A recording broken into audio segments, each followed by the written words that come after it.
morning and welcome to the NACE Star League studio. It is LCQ week here at NACE and things are really heating up. Today we feature Rocket League, 2 matches and 4 teams trying to secure their spot as one of the 4 who will move out of LCQ, move on to the playoffs. I'm your host Jacob Palmer, joined by Colin Majunkin, and we now have entered a different part in the season.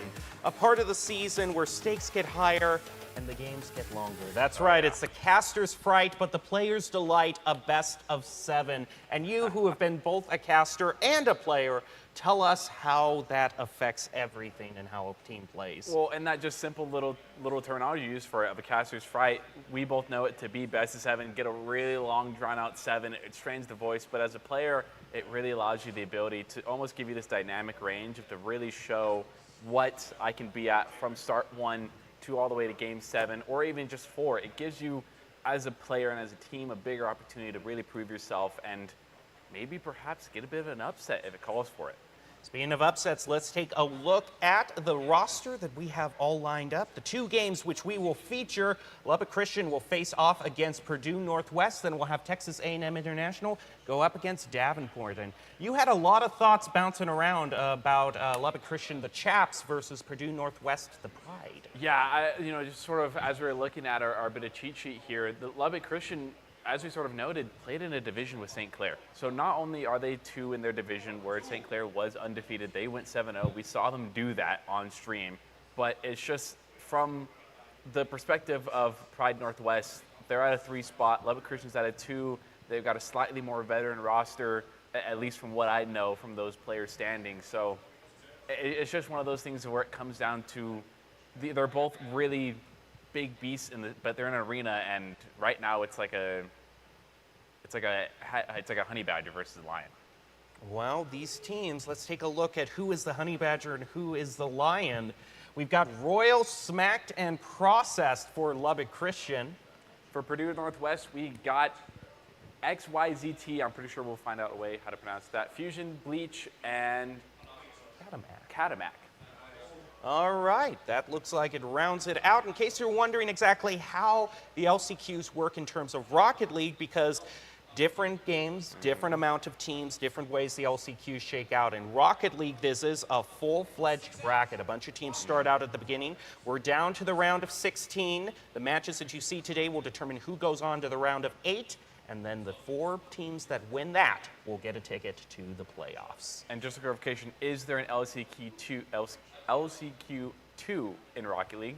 We're just going to focus on what we have here today because there just isn't in this case. And so now, as we move right on to this match, you were saying a little bit about the divisions that these teams have come out of, and that really speaks to the top teams that by finishing first place in their division have already secured tickets. And there are names that you would expect. St. Clair shows up in the same division that Lubbock Christian is. They went complete 7-0 perfect season in their division. So even if these teams make it out of LCQ, they're going to be paired up against the top teams going in. And that's exactly what LCQ is supposed to do. It's almost like a forged by fire type of situation where you go through just this scrappy dog fight time and time again. And then even when you get out of LCQ and it feels like a fresh breath of air, you're going to get smacked down even harder by some team that was number 1 in their division, respectively. So it really proves that storyline of that underdog. And when there is a team that elevates and rises to the challenge and proves us wrong, it makes for a beautiful story.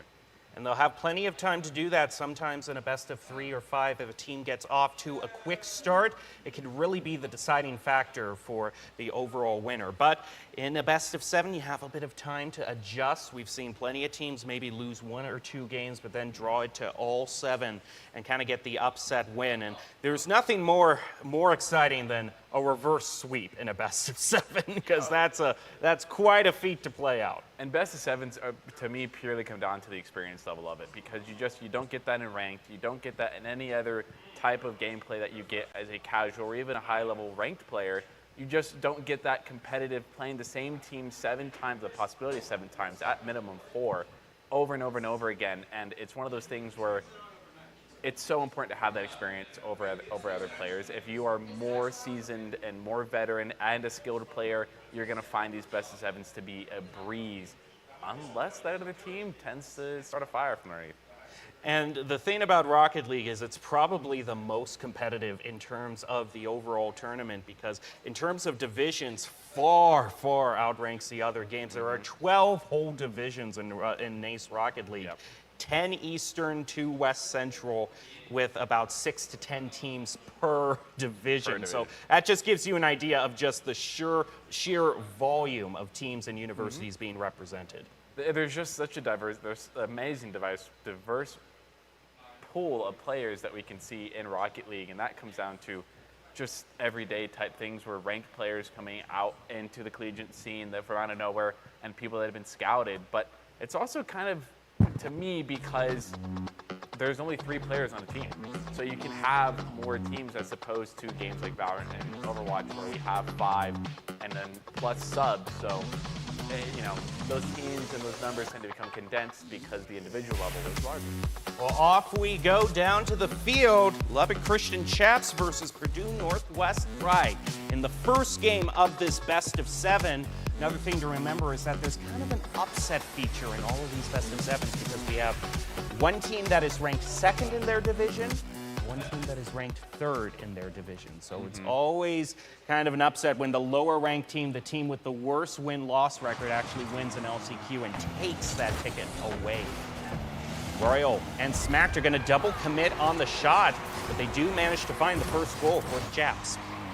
I just, slightly double backing on that real quick of just those numbers seem so similar. Of all 2 to 3 isn't really that different. Well, like we sort of said, depending upon what division you came from really plays into the why you were 2, why you were 3. Because if you're in a division of 2 other very difficult teams to play against that were better than you, and you're 3 facing the other division 3, it could be a different story. But getting quickly into the gameplay, already 1 goal for the side of Lubbock Christian. There's going to be a touch out the midfield. Process is going to find the cleanup off of Smack's touch, and it's going to go quickly up to 2-0 on the side of Lubbock Christian. Off of a nice air dribble, it's left toward the back post for a follow-up from the Chaps, off to a quick and early lead, 2-0, but believe me when I say there is plenty of game left to play. Off to the side from the kickoff, Smacked is going to take it off the wall, hand it over to Process. Quick shot toward the goal, saved by the Pride. In the corner here, Purdue looking to try and get this out. Still sitting in the Pride defensive side, a touch to the corner sidewall. Going to be defended by Process. Good fit, he's going to send it over to Bleach. Bleach to get a back pass to the midfield here. Had to try and take a shot, doesn't have power. There's an attempt demo follow-up, not going to work through. Caps are now on the defense here, and a beautiful turnaround by Fusion. He's going to put Pride up 1. Royal and Process both driving towards the goal. There's no acceleration forward into the shot, which can make adjusting quite difficult. Off the next kickoff, demo onto Fusion as he tries to follow up. Ball is high and in the center. Both teams fighting for a touch by Catamac to get Purdue Northwest a bit of room.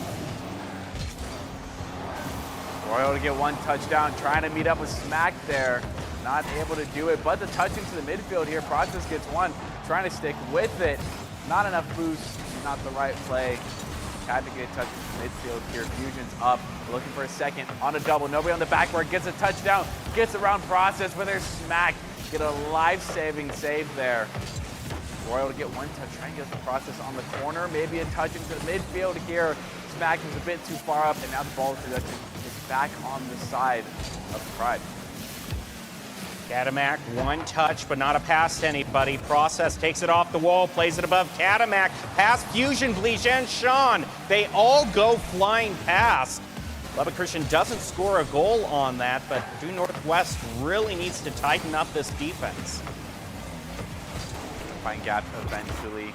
Bit of a double commit there. Process is going to get a touch to the side wall. Smack to pick it up. Looking for 1 more. Get a touch off the backboard. It was there. It's a bit too tight against the wall. Into a teammate here. Now it's up to Sean. It's trying to get the backboard pass. It'll be interrupted by Smack. A bit of a mistouch on the side wall. Going to be picked up by Cad. Cad now to take it up off the backboard. Frosty's going to be there. Disrupt, though. Bump. This could be an open goal opportunity for Lubbock. Nope, it's going to be the defense side of Purdue. Katamak dribbling up the field himself, smacked right in the center of the goal to find the save. He'll get another touch to pass to Royal, moving up the passing lane. Katamak disrupts the push. Now it's anyone's ball in the midfield, going to trickle back toward the Chaps corner. Ball is high. Katamak tries to elevate up, gets a touch. Over to Sean, and Royal, nice touch by him. It's going to allow a dunk attempt by Smacked. Doesn't find the goal. Fusion gets one touch. Doesn't want to hear. Smack's going to get a touch, but paid dearly for it. Now maybe see on the backboard, opts not to do it. Katamak going through a flip reset, leaves it down to Sean. Sean now off the ceiling, trying to get a back pass going. Fusion now to back pedal, but Smack already up, looking to get an interesting creative touch. Does get it a bit wide though, and there's not a teammate to pick up on it. Process. Now the rotation back. You see Smack get a touch now, trying to get the read off the backboard. Does get one soft touch Process, trying to make up for it. Does get 50 out though. And now Pride, there's a bit of an offensive turn going here. Perhaps a shot. It's a bit soft though, gonna be safe. Process pushes it over to the side. Continues the touch and pass to Smack, deflected by Pride. Royal trying to set it up for Smacked. Katamak takes it back across midfield. Sean joins in on the play. Ball is going to head back to mid. Double commit by the Chaps to get a touch on it, leaving an opening for the Pride to take a shot toward the goal, but it's off to the side. 40 seconds, and Lubbock Christian still holding on to a one-goal lead, but not out of the realm of possibility that Purdue can even it up. 50 goes slightly in favor of Smacked. Going to get a favor in Purdue Northwest, excuse me. They tried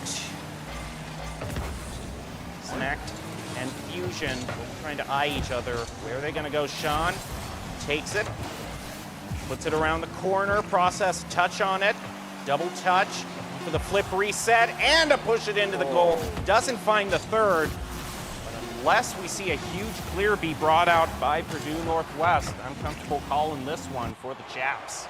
Yeah, that's a 2-1 scoreline right there. Pretty much holds it for the entirety of that time as well. There's really nothing that was done outside of the first minute, I think that was. So we probably had 4 minutes straight of just continuous back and forth, which is honestly a good thing for the side of Purdue, but it's kind of a bad thing for the side of Lubbock there because they get two really quick ones, but they couldn't find anything else after that. And for the side of Lubbock, it's good because they stopped the bleeding temporarily. Now it's up to them in game 2 to pick it up. Well, I'll counter that with something good I think is in the Chaps' favor, and that's the aerial play that we're seeing from them.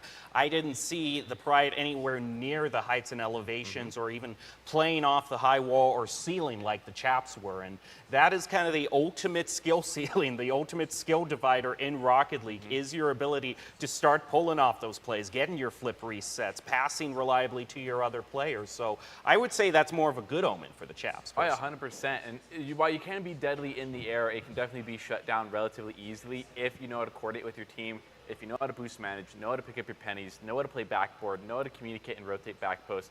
There's so many ways to counter it, but the reason why it doesn't is because those are easy things we forget or get stuck on, don't have enough boost to go for it, get bumped, they get a flip reset, all of a sudden I can't read the play anymore, and it ends up in the back of the net. So it's a lot easier said than done, but honestly, game 2, I have a feeling it's going to play very similar out to game 1.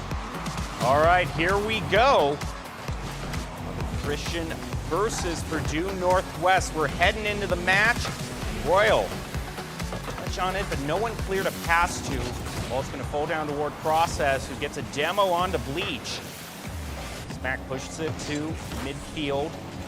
Touched by Bleach in return. Neither team has really developed their passing plays quite yet. It's just a scramble for the ball. And a wide open goal left by Purdue Northwest that allows an easy goal to be scored by the Chaps. Just a couple frames faster than the one that Sean that was going up. Gets a really easy beat there.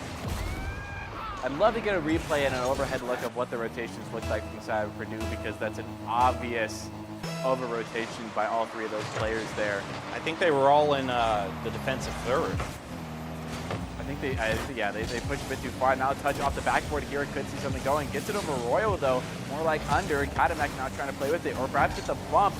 Fusion's going one in the mid here. Cuts. Tries to get a touch. Is able to do it successfully. But Smack is there, but Smack's not able to contest any longer. Process pass to Royal. Quick shot, and Chaps back up to 2. Sort of similar to how game 1 went. A little more stretched out here, but a beautiful pass by Process of the Royal there. Fusion. It was a fast enough shot to catch Fusion off guard. Beautifully played out. 4 minutes and 8 seconds into the game here. Pretty similar to how game 1 ended up turning out. Fusion, pressing the ball off the sidewall, was disrupted by Process. There now a touch onto the goal. Hits the crossbar. Left sidewall. Katamak now goes to try and get the finishing touch. It gets deflected out. Process gets a flick up into the air, buys some time. Smack gets one more touch. Sean goes up to get a touch. Does get one. Leaves Smack. Bit open on the backboard though. There was the defense. Katamak is able to pick up on it and clear. Royal now trying to keep up with the Process. Gets one soft touch off the backboard. Now trying to find Smack in midfield. Smack gets a boom onto the crossbar there. Is there a follow-up? Sean lays it right into the hands of Smack. Unfortunate clear that just wasn't strong enough to get to the corner. Again, no momentum. That's been something that we've been seeing can really hurt your ability to be able to safely clear the ball. If you're not driving into it, it is extremely difficult to get a shot just hopping straight up in the air. Yeah, just no momentum at all. Not able to get a touch on the corner of your vehicle. It's all going to impact your shot power. This could be a chance for Purdue. The side of Lubbock doesn't have a lot of boost here, but so does Purdue. Process, gonna pick up mids here. Royal and Smackdown back up to a lot. Royal goes up, opts not to go for it. Does get a soft touch. This could be dangerous though. Off the sidewall, Fusion is too far back to get a touch. As Process is gonna pop one up. Smacks is gonna get one, leave it back down to Process. Hit it into the corner, looking for a read off the corner. Royal isn't quite able to get it without no contest. Fusion, now off the sidewall, possibly looking for a teammate in the midfield here. Goes for the flip reset, isn't able to do it. Sean gets one touch. Katamak was already up, gets a touch off the ceiling. 50, now they interrupt. This ball just staying in the corner here. Not such a bad thing for the side of Lubbock Christian as the demo. Is he going to free up any pressure? Smacked has an opening, has to play around Bleach. Ball is high for Royal. Off the backboard, follow up, Process possibly. Fusion beats him to it. Smacked is going to keep the play alive. Ball high, Royal on looking. Ball gets played over him by Katamak. Stopped by Process in mid, but the angle allows the ball to keep going. Lubbock Christian's half goes quickly out of it as Purdue Northwest over-rotates, and the Chaps go up to 4-0. That's just so well played there by Smack there. Just immediately gets a touch. As soon as they get that touch and get the flip reset on the sidewall, they know exactly what they're doing. They're right off the ball. There's zero hesitation. It works so well for players that know how to execute it. And then you just end up finding a teammate in the corner and it ends up all working out beautifully like you planned it from the beginning. Process elevates, does get a pinch with the sidewall. Now Smack gets the flip reset off the ceiling here, trying to do something creative. Maybe going for the double, not able to do it. Royal attempts to take a shot. Bounce off of Katamak, keeps the ball in the midfield here. Now Fusion cuts to try and get a touch, but it's disrupted by Process. Smack one touch off the corner. Attempts to get a read. Royal's there to get a shot, but saved out by Katamak. Now Process get one touch in midfield. Count that as 2. Sean's the back pedal. Now play for the corner, gonna leave for Katamak. Katamak's demo. Process gets the beautiful read off the sidewall. Smack now has to double back with another bump. Turning to chaos here in the final couple of seconds. Katamak takes a shot, getting it right over the defense for Lubbock, not expecting it.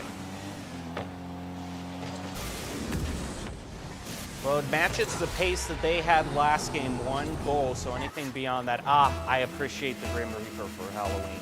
That is always like when players get into the spirit of the season. Has nothing to do with the actual strategy of the game, but it's something that makes these matches more enjoyable, and Royal almost had a very enjoyable match, getting another goal, but it's blocked by Katamak. Process plays the ball over the goal, smacked right into the upper left corner with a hat trick. That backboard defense just did not come through fully. Fusion on a bit of an awkward angle. Process able to connect quickly with Smack there. And that's that team coordination that personally I love to see from the team here. And it's when a team feels like they have so much free reign that they can feel like they go for a lot of these passes here. And honestly, that's what the Chaps have. They have a lot of free reign. That could be an over-rotation. Oh, there it is. There's the follow-up by Sean there. Took 3 Pride players to do it, but whatever gets it done. As far as this particular game goes, I think this proves though that this is their match to lose. If they get too careless with these over-rotations, leave too many open goals, Purdue can slowly close this gap. Not out of the realm of possibility. 3 goals in 1 minute. It's been done many a time before. Oh yeah, not out of the realm of possibility whatsoever, but not if you get dunked like that. Royal almost puts one in the back of the net there. Now it's Smack trying to play some defense up the sidewall here.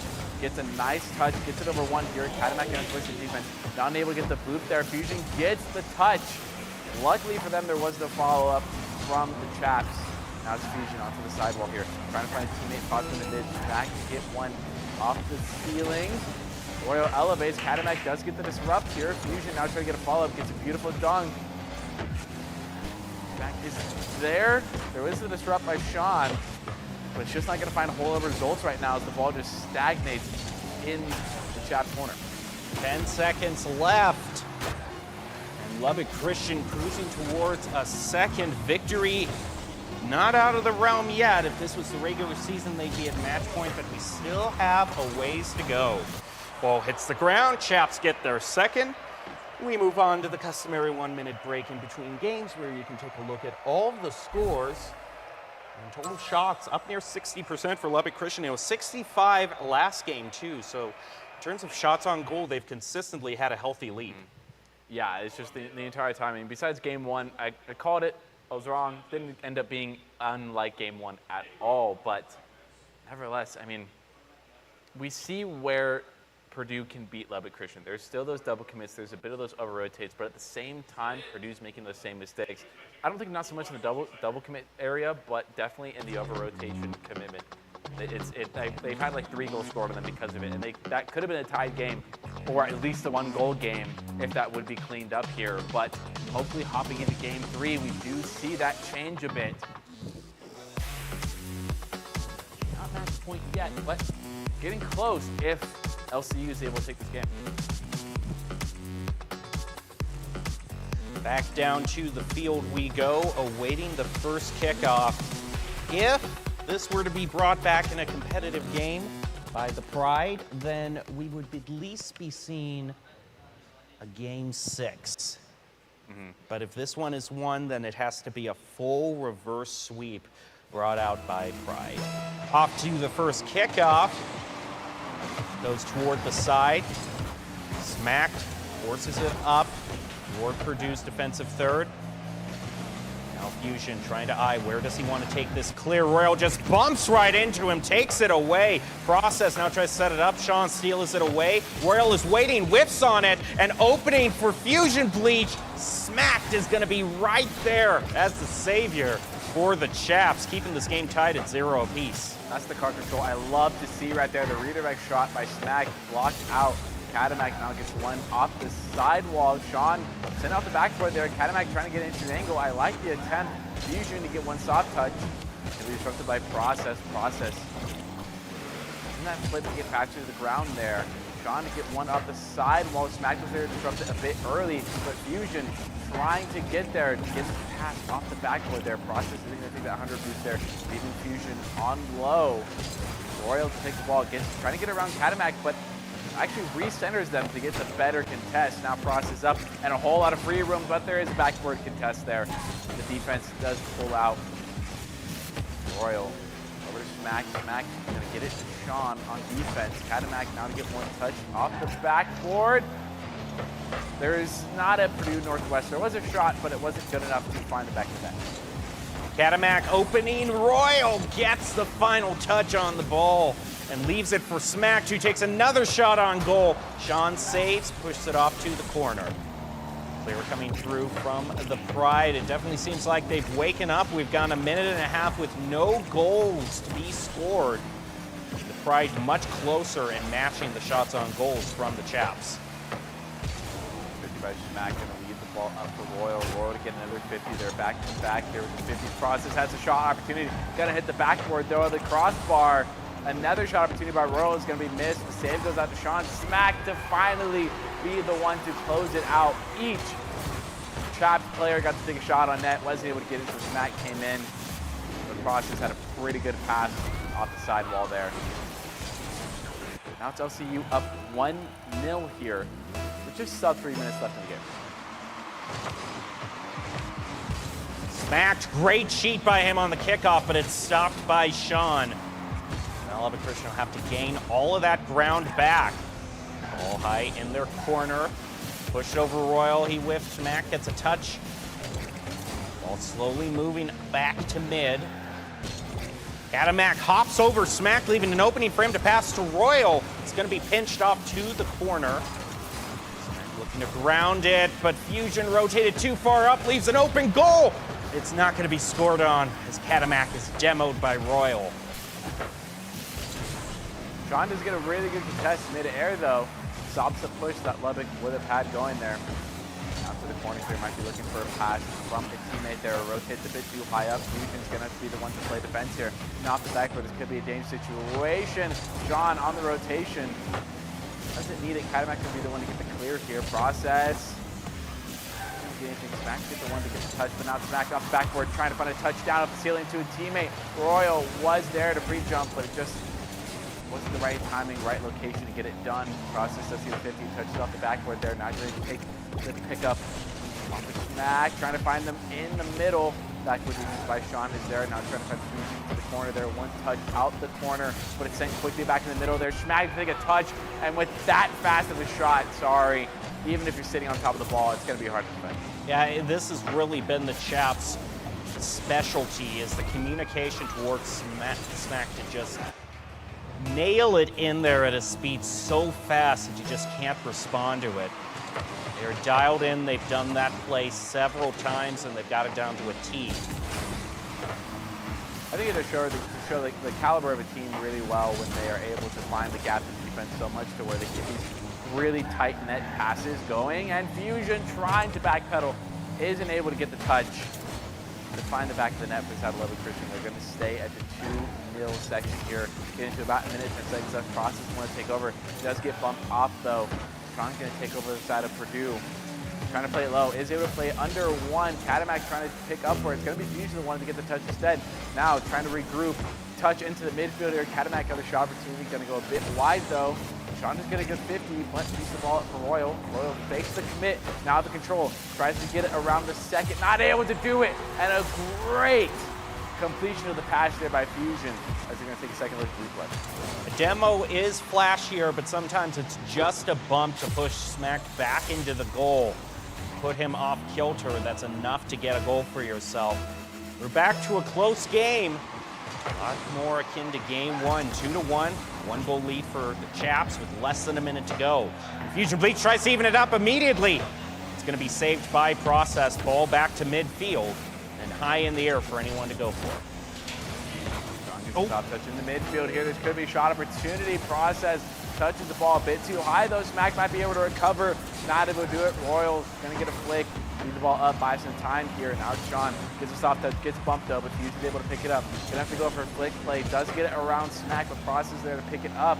Smack is up, gets a bit of a redirect. Adamak over rotates, but is able to get there in time. Get a last second touch, but now only 5 seconds left in the game. This is going to be a desperate last attempt for the side of Purdue.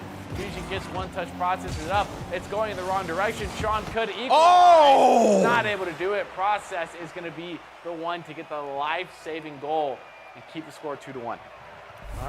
We often talk about the crossbar being the best defender, but in that case, it was one of the posts that came in.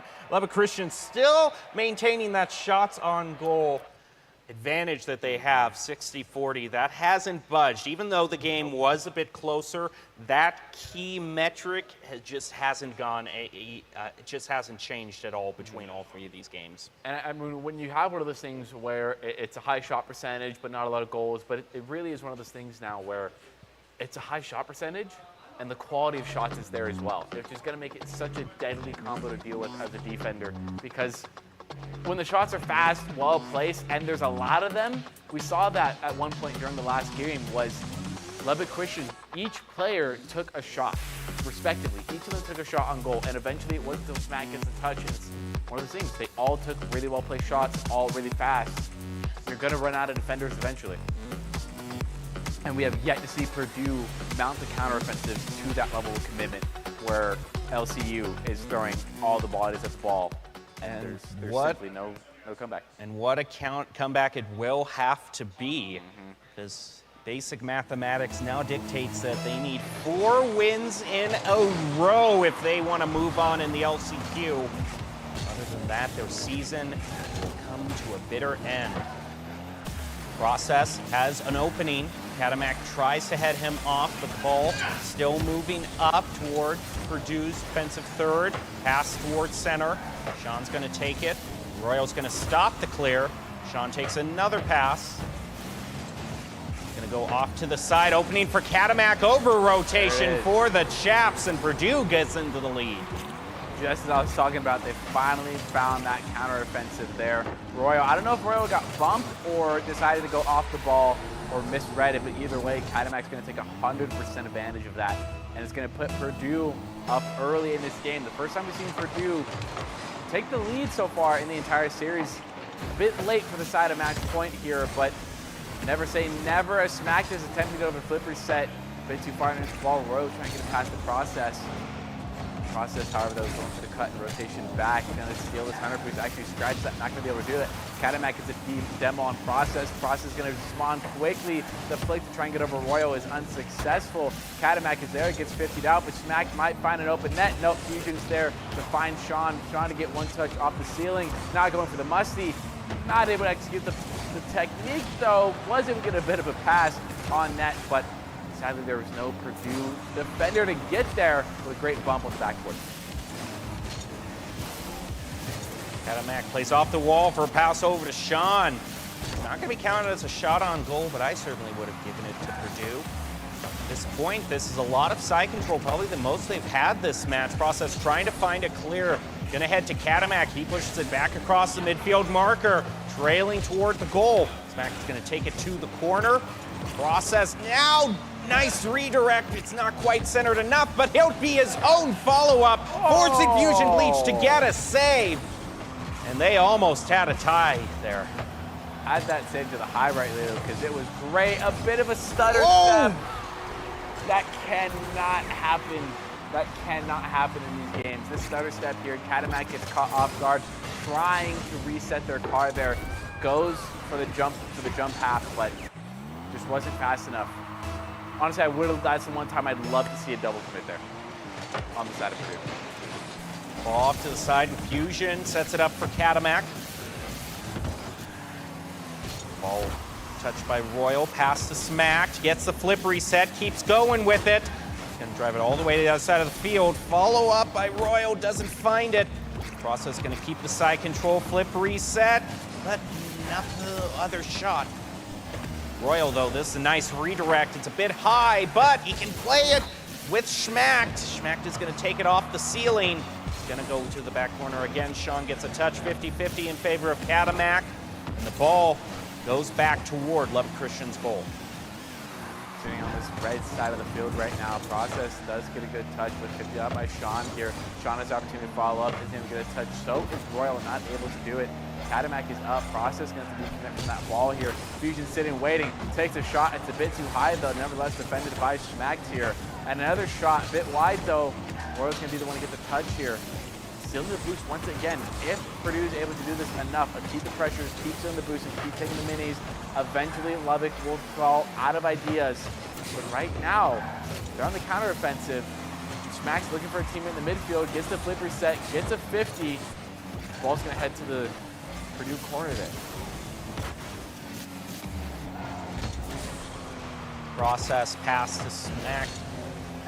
Leaves it for Royal in the corner. Actually gets a second touch himself, but it goes over Royal, and with Process demoed wide open for the Pride to get a lead back. What a great demo in the backfield here. The chase just takes Process not only out of position, gets the demo, and then it puts you in position as well. If there's a better way for that play to work out, let me know, because to me, there simply isn't. Sean touch after the kickoff. Process Fighting back with Royals in the passing lane, but immediately gets blocked by Fusion Leech, allowing Purdue to find their own clear. And 2 demos by Catamact gets another goal for Purdue. They found the win condition. It took 3 games to finally get it, but they're finally heating up, and Process actually attempted to get a touch there. I don't know if they got bumped off the ball or just missed it, but you get a missed touch plus 2 demos, that's going to equal an open net, and Purdue Northwest is taking 100% advantage of this. A minute 10 into this game, as Purdue now leads 2-1 here. They're maintaining the lead, and not only that, but also expanding it off the ceiling. Smacked to slow it down as it gets cleared.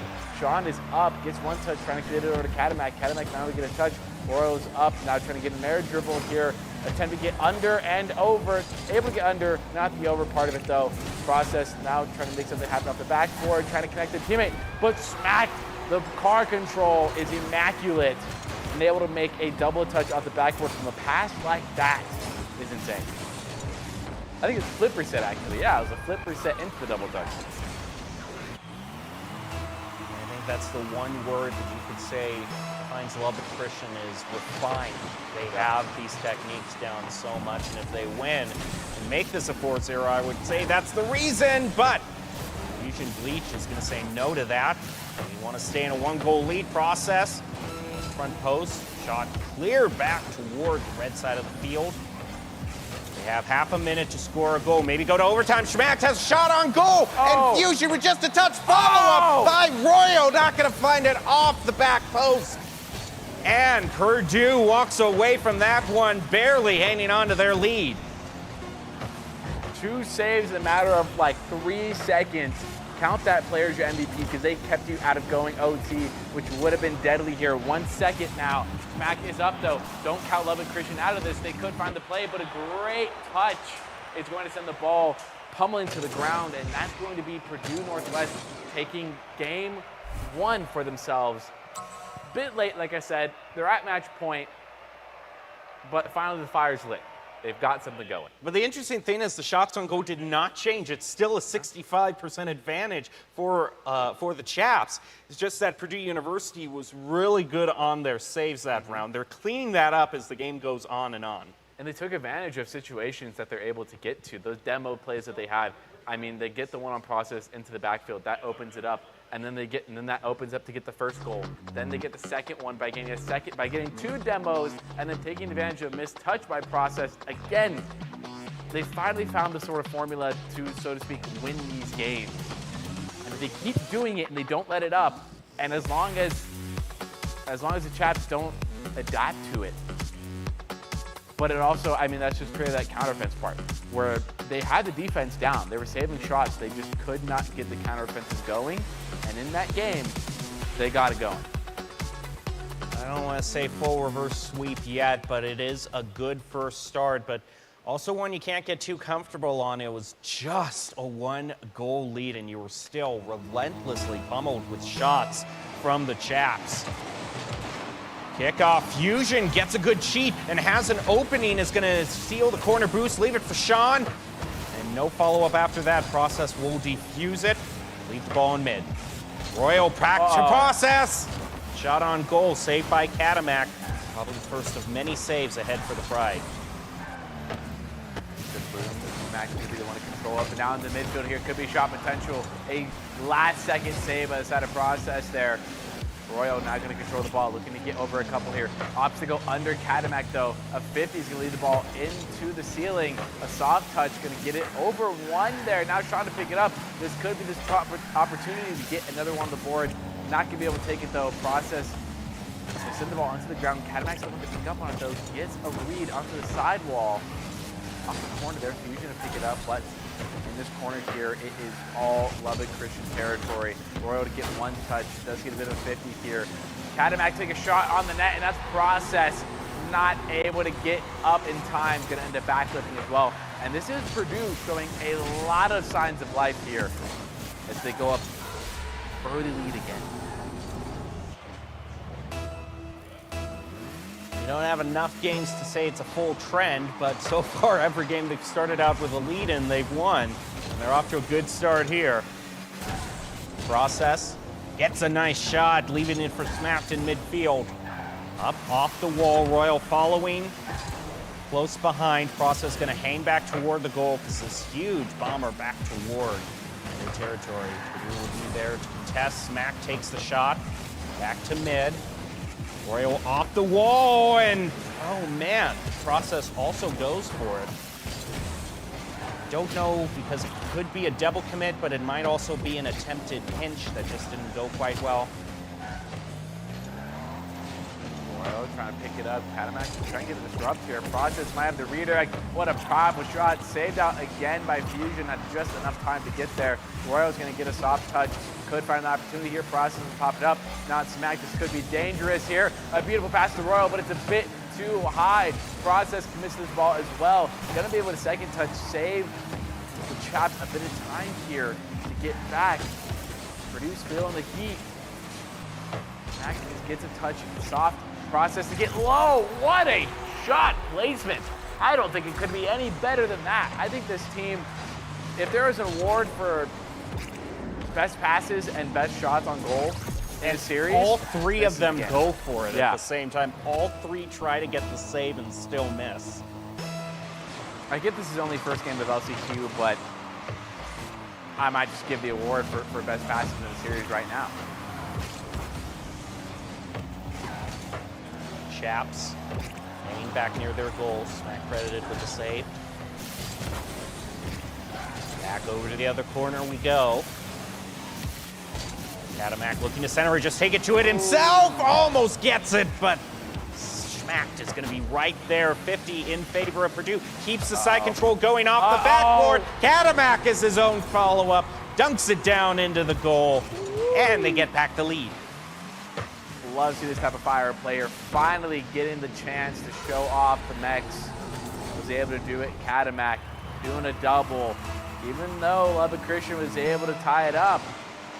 It's not going to stay that way for long. Purdue had something to answer with. Now at the kickoff, Fusion playing a bit of disrupting here. Smack to back pass it. I'm trying to get control of the ball here. Is able to do that off the backboard here. Not going for the air dribble. Gets the flip reset. Tends to get it over one. Not able to do it over Catamak. Royal going for the pinch. Not able to do that as well. Catamak's going to be able to get a cut here. Not a whole lot of boost in the tank, though. Fusion's going to attempt to take over. Is successful in that perspective. Now trying to get a pass down to Sean. Sean was able to take a shot, but Roy's going to be credited for it. Now trying to stick with the ball here. Was 50 out, but Process is there. Now trying to get the read. There is no backboard defense there. And there's the bounce shot pass. No backboard defense is going to be dangerous against this Chaps team. Fusion just misses by a few pixels. Pushes up too far forward. Leaves a wide open shot for Process. The Christian, they haven't let it go past a one-goal lead at all. Best Purdue can hope for is just getting that lead back by another single goal. Smack takes it up the field. Sean looking onwards, going to try to play it under Smacked. Royal is right there, gets a touch on it himself. Catamak shot on goal, going to be off to the side. They pick up Lubbock Christian's 100. Smack, they're going to wait to see how this clear goes. Schmack plays it all the way over to the other corner. They're not going to let it be centered for Royal. It's off to the side. Process follow-up shot off the backboard. Doesn't find it. That could have been the goal there that stopped it from running OT here. Now Purdue has a bit of momentum here, possession of the ball, but that changes very quickly. Smack now trying to get an in-between touch, a bit of a team pinch, big crossbar. Royal now trying to follow up, not able to do it, but is there a second? They're attempted to be won by Process, but Catamak was able to get the clear there. Smack gets a beautiful fake, trying to play it onto the sidewall here. Fusion gets beat out as well. Now the passive Process, but Catamak is there to get the last second save there. Royal now trying to keep it going. Sean, a great midfield disrupt. Process puts one on net though. This could be dangerous. It's a bit wide. Now going for seconds. Sean in the right place, right time, but there's Royal. Sean again, but it's just not enough this time around. Sean had a little bit of forward momentum on the first save, but the second one, it just goes off the bumper of his car, spiked up into the crossbar. And that puts the Chaps into a small lead. Just 12 seconds left to go, however, and this kickoff, if Purdue can negate it and get a good save, that's a nice redirect, and Sean has an opening. He's going to go for the tie play. He's got it! Sean! This is Rocket League! What a great play by Fusion. Was off camera, on the ground doing work. Picks up double elimination. The goal is wide open, and we're tied up again. 3 seconds left. Wow. What a game 5, honestly. I wouldn't want it any other way here, but don't count Lubbock Christian out. They are going out with the bang. They keep it alive. It hasn't touched the ground yet. Frost is on the side while Royal goes up, gets a 50. The ball's still in play. The demo might, yep, it's just going to be enough. Nobody's able to get there, and now game 5. First game that we've seen OT in LCQ. What an OT it could be right now. Bit of side control over to the Chaps. They're going to try to get a shot on a goal. Cadillac reads it well. Follow up by 2 of the Chaps. Another by smacked off the backboard. Down! What a dunk by the Chaps! Into overtime to claim victory. Oh, if there's a way you want to end the game, it's that way, because what a beautiful double touch off the backboard there. You can just tell at that very last second that just Lubbock Christian came alive in OT. Well, overall, the game is 4-1 with a very exciting, nail-biting finish, a nice buzzer beater for Purdue Northwest, but it is the Chaps who claim victory and will move on to the round of 8 in the LCQ. And I said a little bit earlier, but I think overall refinement, especially the explosive start in the first 3 games, I don't think there was much competition. Once the Chaps, Lubbock Christian, was up near the ceiling, it was going to be very hard for anyone to contest them. Purdue did improve going forward in the game, but for the first 3 games, they had uncontested airspace. Yeah, it's exactly like I said. Those first 3 games, they were completely uncontested. They were able to take shot on net, and when they put as good as shots as they put on net, that score total is going to rack up very quickly. It's going to become very demoralizing. But I will credit Purdue for that one thing, even though they lost those 3 games and they lost the series, and Lubbock Christian gets to move on. They found that win condition. They found what they needed to do, not only in Game 4, but in Game 5 to tie it all up. But it just wasn't enough, and they weren't able to keep up with the pace. Before we go to break, we want to give a quick shout out to all of our sponsors, including Dunkin', NACE Star League, and America as a whole runs on Dunkin'. And of course, we have Truth, nation's largest nonprofit health organization, dedicated to a future where tobacco and nicotine addiction are a thing of the past. To go to more information on how vaping can affect your mental health, go to breathofstressair.com. And of course, I would be remiss if I didn't mention Mavics Gaming Shares, who brings us the top 5 plays of every game going into every break. Mavics, feel the difference, enjoy the top 5 plays, and we will be back with Game 2 of the day after this.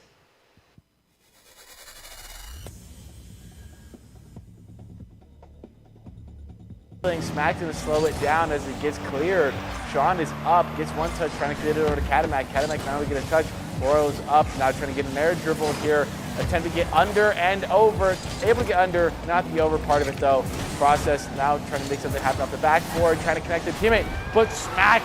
The car control is not a whole lot of boost in the tank though. Fusion's going to attempt to take over. Is successful in that perspective. Now trying to get a pass down to Sean. Sean was able to take a shot, but Roy's going to be credited for it. Now trying to stick with the ball here. Was 50 out, but Process is there. Now trying to get the read. There is no backboard defense there. And there's the bounce shot pass. Picked up into the crossbar. And that puts the Chaps into a small lead. Just 12 seconds left to go, however. And this kickoff, if Purdue can negate it and get a good save, that's a nice redirect. And Sean has an opening. He's going to go for the tie play. He's got it! This could be dangerous here. A beautiful pass to Royal, but it's a bit too high. Process commits this ball as well. Gonna be able to second touch save the Chaps a bit of time here to get back. Purdue's feeling the heat. Maximus gets a touch soft. Process to get low. What a shot! Now the pass to Process. McAdamack is there to get the last second save there. Royal now trying to keep it going. Sean Great midfield disrupt. Process puts one on net though. This could be dangerous. It's a bit wide. Now going for seconds. Sean in the right place, right time, but there's Royal. Sean again, but it's just...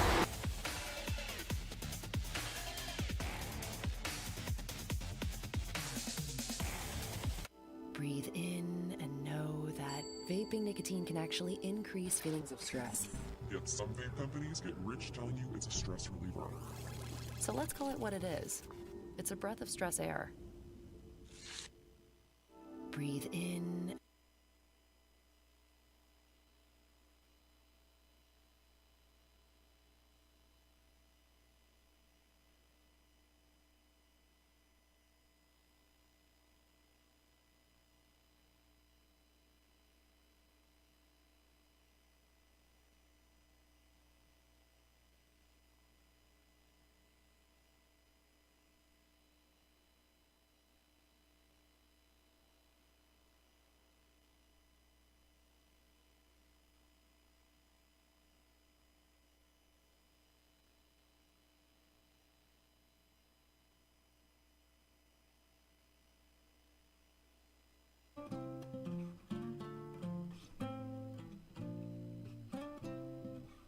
Waiting for no one.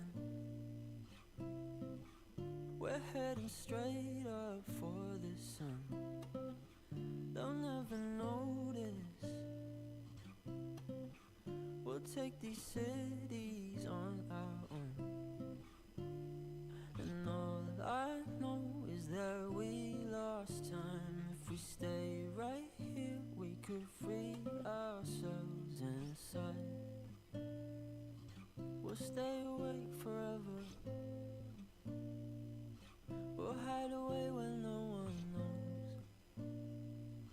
Let's run away together. Just lead me into your world. We'll stay awake forever. We'll hide away when no one knows. Let's run away together on our own.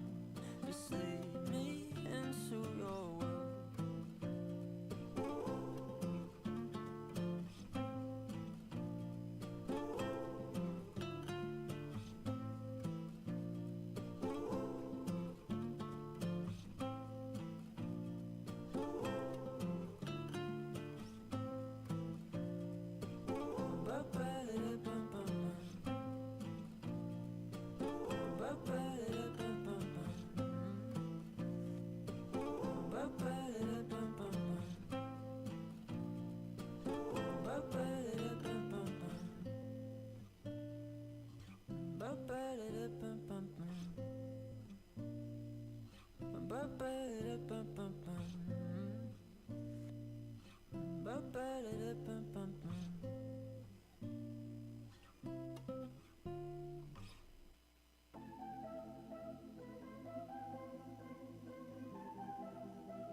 dream just to be where you are, in a world I can see where you are, though you are meant to be. Wish you're here next to me where you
I know I'm not the easiest to love. I thought I would at least be worth a shot. Instead you gave up on me 2 months in, 'cause my flies were too hard to deal with. Did you even love me in the first place? In the first place? If you did, we wouldn't be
you be happy here in the end?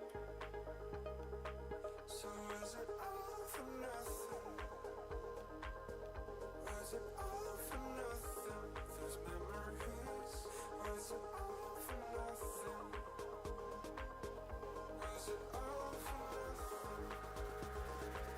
So is it all for nothing?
trapped in fear,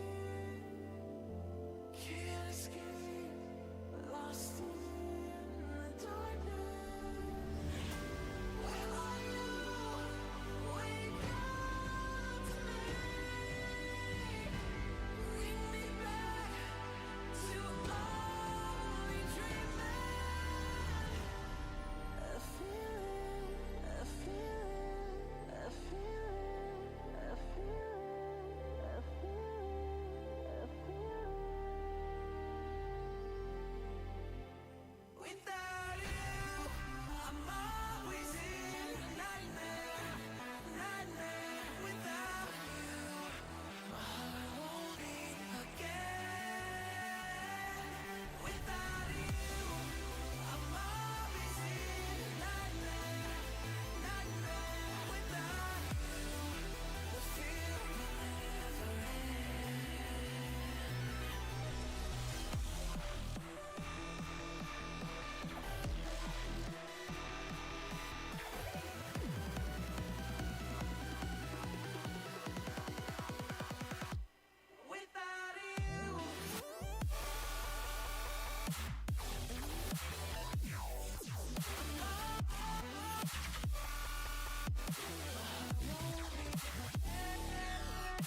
International Varsity at 2 and 3.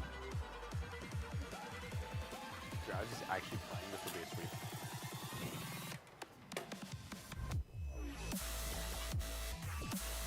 Drowsy is the dog.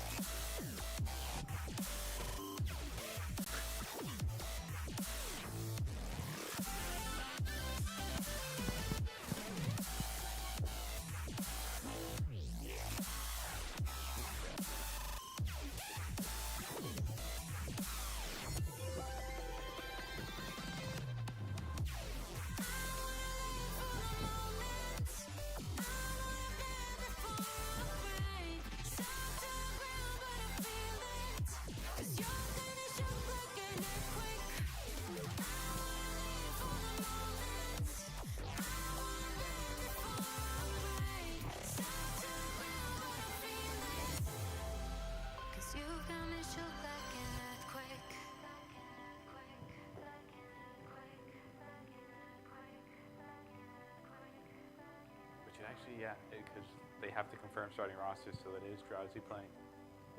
I will be interested to see how that goes.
back to the NACE Star League studio. Thank you for staying with us. We are now ready for our second LCQ game of the night. This one, Texas A&M International is going to go up against Davenport. It's the Dust Devils versus the Panthers. I'm your host, Jacob Palmer, joined by Colin McJunkin. And Colin, you kind of had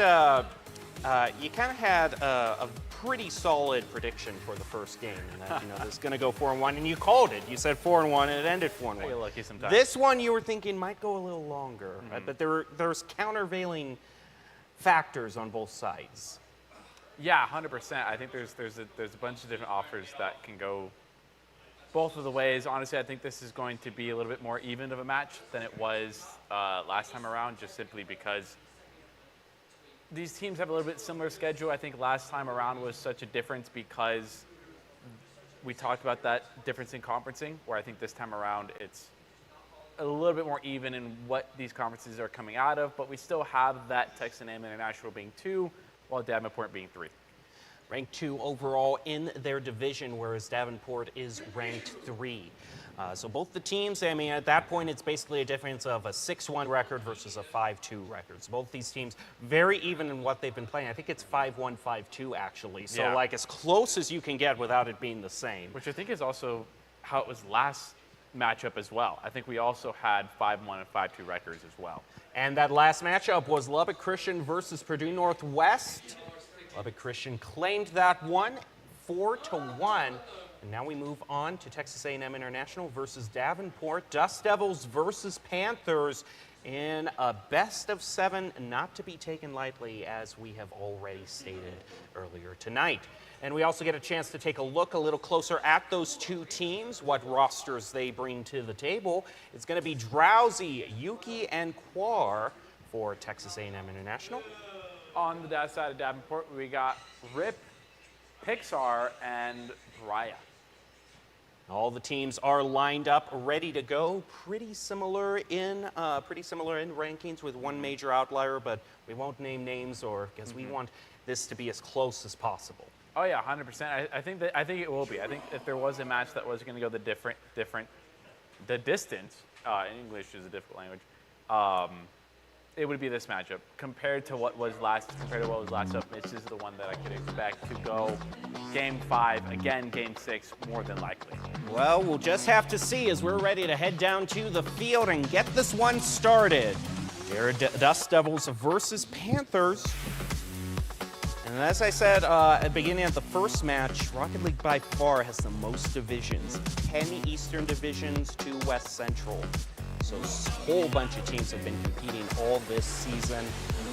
This is the last chance for a bunch of those teams to still make it to playoffs, but only 4 will exit the LCQs, actually moving on. Start things off, we are going to see Davenport in the gray, Texas A&M International in the red. Going off the corner. That's just so early into this game. We've seen quite a lot of demos in an open net. Quarwater might not be able to get there in time, but luckily for them, there was not a Davenport offensive to support that assault. Now a bit of a breakaway is going to be 50'd out. Not going to be possible for the side of Texas A&M. Raya on the backboard, waiting here down the midfield, waiting for the teammates. There's 50 into the shallow part of Texas A&M's side. Now it's back in the corner. Bar taking the ball up the field, runs right into an opponent. Drowsy going for the double touch. The air dribble, can it be taken away from him? He still has it. Now he's played over as ball heads on back over. There's Yuki now on the sidewall again, perhaps looking for a teammate in the midfield here. Does get a soft touch, is going to be cut very easily here. Rip is going to get a flick up. Dodge a bit of demo from the side. Drowsy, but a shot on net. It's going to be saved out by Yuki.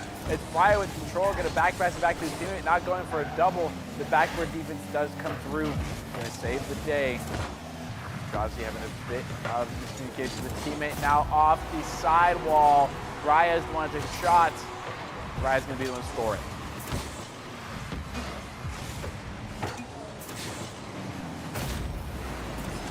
upper left corner, beautifully aimed. 3 minutes, 23 seconds left. This is one of the slower paced games that we've seen. Closer toward the goal, it's just a bit wide. Looking to be centered, spiked down, but no follow-up from a teammate. Into the corner, Yuki now has the ball, but is going to get their clear blocked. Ball slowly moves over to the other side of the field. Drives using them on the Raya there. Out the rip. It's a flip reset with the wheels there. Now sitting on the sidewall. Yuki might find a breakaway. Not going to do it. Brack there for the defensive side. Brian with the redirect. Finds an open net. Amazing coordination and shot there. Worked out beautifully inside Davenport. That coupled with a little bit of over-rotation on the Dust Devils' part left that goal wide open. Very low-pressure shot. Kickoff slightly going over toward Davenport. But the Panthers fight back, making a bit of space for themselves. Byra is going to keep the ball away. Rip is able to intercept that pass. Ball now heading back over to Texas A&M International, and a 3-0 lead now for Davenport. Pincher into the midfield once again, seeing this net. Actually, yeah, it was just a great little passing segment that was there. Mishap into the midfield here. Now Davenport stands above Texas A&M, 3-0 here. It's going to get demoed by Drowsy. Not much more as it's off the corner and now clear. Drowsy has to circle back to the defense. Going to get touched on the sidewall, but it's red. Off the backboard, now off the sidewall here. Brian's going to get a flick over one. The bump could leave the net open. It's saved by Drowsy just as the ball almost crossed the line. This is one of the major differences between actual soccer. Just across, this is break the plane. Nope, you have to get all the way through this time. Barr with the bomber back over toward Davenport, looking to put the Dust Devils on the board. Play is going to be kept alive. Byra trying to look on, see if he can block this or redirect it back over toward the Dust Devils' goal. Gets a lot of ground off that redirect. Drowsy passes to Quar, back over to Drowsy. And the follow-up a bit too late. Davenport has a huge shot back over toward Dust Devils' goal. Follow-up just a bit to the right. Davenport leading into the final minute, 3-0. Trying to get 50% going. Bria's going to be the one. Cut it off, though. Back going for it. Gets a bit of air dribble, though. Ball gets away from him, though. Neither would carry it much farther. Bria perhaps looking for a teammate. Is going to get a touch onto the side where now passes to the mid. Then be blocked out by Yuki. Third save of the game for Yuki right there. Now flip reset, going for a musty. Does get a bit of a power. It's wide and easily defended. Quar under credit with the save there. A soft touch keeps this ball on Texas A&M's side, and a good touch over one could find another goal for Davenport, but just inches away, not going to be able to do it. Byra, another shot to follow up, finds himself the hat trick and pushes Davenport up to 4, all but assuring victory in the first of this best of 7. Yeah, once you start getting under a minute, if you're kind of over 2 goals, it's where it starts getting desperate. You start making simple mistakes because you're really, really trying to score a goal, and when it's just 4-0 like that, you've just got to say GG and go to the next one. Last 10 seconds playing out as a formality at this point. Davenport claiming victory to start things off. See if they can match the pace that was set by the Chaps earlier. Beat a 4-1 with a 4-0 sweep of themselves, or if Texas A&M International will have a bit of a second win. Yeah, you never know the game for next game. You can see Texas A&M had a whole bunch of saves on their side of the field, and great if you have a defense, but they just really weren't, they couldn't convert them into meaningful clears that would turn into goals. Yeah, and it's just that's sort of the issue that we saw from last time around. Is there was the attempt, and there were the attempts to get shots on goals, and there's especially one pass that just sticks in my mind where Kwarwarner got a really good soft touch back into the midfield, but there just was not any Roadrunner offense there to follow up, and it's just the unfortunate part of it. That's just got to get cleaned up. If you want to compete with some of the best, which is what you're going to find in this LCQ, you got to be that person. You got to be willing to put the shots on net that are going to score the goals for your team. Texas A&M International came out of the West Central Division, West Central 2. In case you're wondering what team naturally qualified and avoided LCQ for playoffs, that was Oklahoma Christian at 6-0. And then Davenport came out of East 1, West Virginia. University of West Virginia claimed that division 7-0. Everyone else, if you're not in first, you got to go to LCQ and hope that you're one of the top 4 teams out of that tournament. Heading on down to Game 2, chance for an equalization here chance for an equalizer overall in the match brought out by the Dust Devils. But I think the Panthers, I think they got a certain groove to them that they are just going to, I'm going to call it as a 4-0. I'm getting bold here, but that's how I'm going to call it. Oh, yeah, I like that call. I think it's never a wrong choice to call 4-0. I think it especially displays confidence in a certain team, which is, quite honestly, right now, what Davenport's got going for them. Having a 3-0 introduction to the series, definitely going to feel with confidence. But we've talked about it in other games. It's definitely going to be something that we can bring up in Rocket League, is that complacency of getting overconfident, and that can end up really messing you and the team up, because it doesn't happen often, but we've seen it where teams secure the series, 2-0, 3-0 scores, and because they get complacent and they stop giving it the all and closing it out then and there, the opposition is able to come back and sweep it up. But it's way too early to tell that right now. But Texas A&M's got to clean up that counteroffensive. And first. even then, you have to be a next level of complacent in a best of 7, because it's like, okay, you get 3-yard match point, maybe you get a little lackadaisical for one game, and then you try to, and then the loss you take in that game, whips your team back into shape and you get the win. I mean, you have to lose 4 games in a row. Yeah. So we've seen it happen. It's definitely not. It's very difficult and very, very rare, and it almost has to be of teams of the same caliber, which right now we see Davenport being that better team, because not only does the score tell us that 3-0, but just also gameplay-wise, what I've seen in car control and possession and ability to finish shots on net, it's been Davenport that's been the team so far. in case you're wondering who has already qualified for playoffs, a lot of the teams have gone their whole division 7-0, so 7-0. So it's been very steep competition for who actually, avoids LCQ. I think there's only one division in which there's a team that's like 5-2. It's either 6-1 or 7-0, and that's it. Oh yeah, and that's going to be the difficult part about it, is that number 1 spot being the only ones that move on to a verified spot, is you basically got to go near undefeated or defeated. And I was wrong on my previous assumption that it wasn't 5-1 and 5-2. We did have 6-1, 5-2. That was our last matchup, but that also displays, even though they went 6-1, they ended up number 2. So it's extremely competitive out there, and you've got to find every W you possibly can. One of the interesting things about Rocket League is just because of the sheer size of the teams, we're seeing a little bit more representation in terms of traditional universities. In a lot of the NACE finals, we see the same three organizations again and again: St. Clair, Fisher, and Maryville. Yep. And yeah, we do have St. Clair and Maryville qualifying in Rocket League as well, but we also got Ole Miss out of West Central 1. So it seemed kind of these Division I NCAA schools start to get in on the action and make a name for themselves.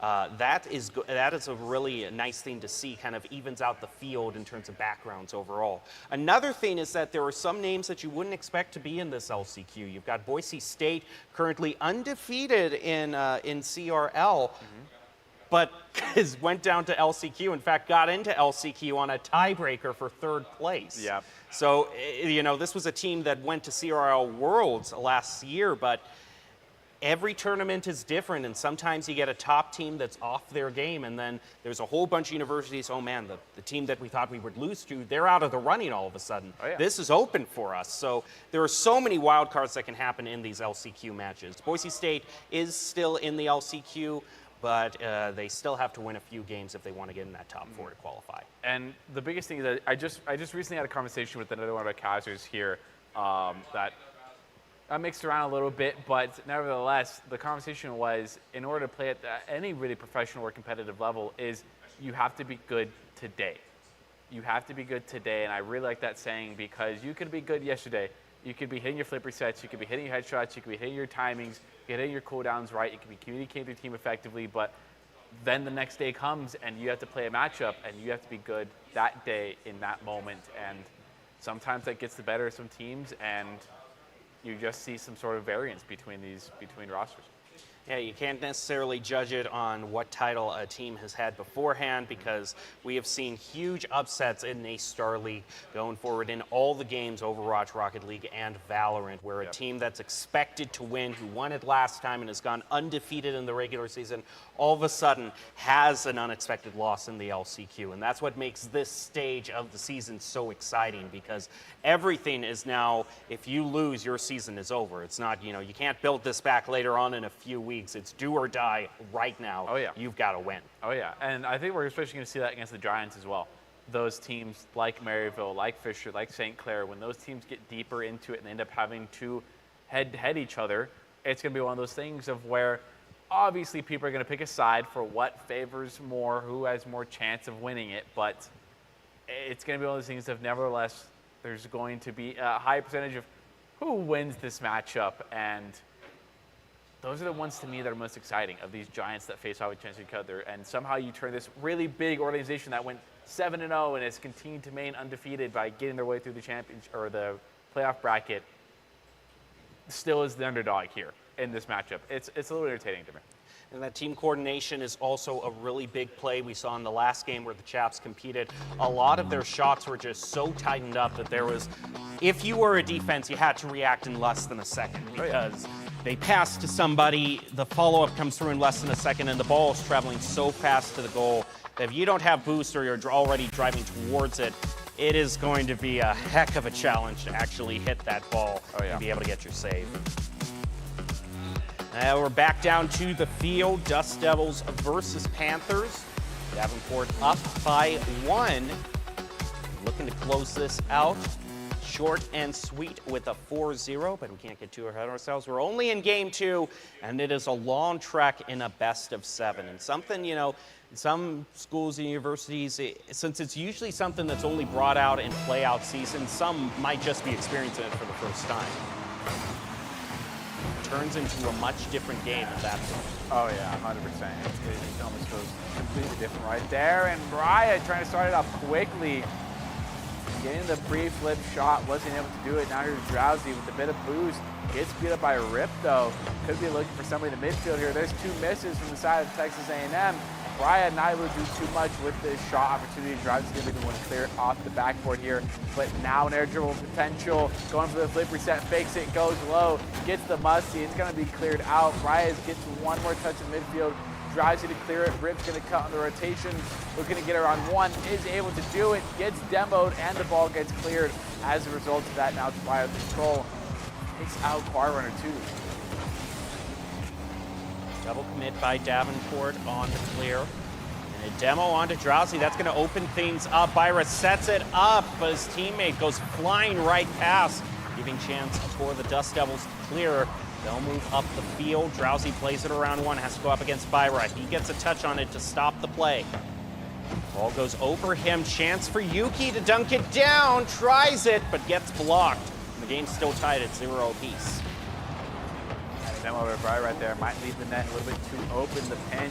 Gonna leave it close, hugging the wall here. It's cut by Rip. Rip is gonna opt not to go up the wall. The demo there might leave this goal pretty open. There is Drowsy in the net. Gets 50 out. Choir Runner put themselves in the right position to save that goal. Actually, now it's up to Drowsy here. Ooh, not able to get it done though. 3 minutes left, and neither team has yet to get on the board. Got over towards Yuki, has to play around one defender. Saved by Byra, but nice follow-up by Drowsy. Dust Devils get on the board. I do really like that. I do really like that sequence there by Yuki.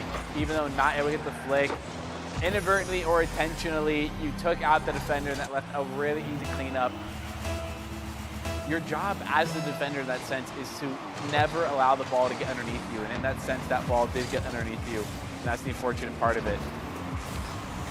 But Brax might be looking to clean it up.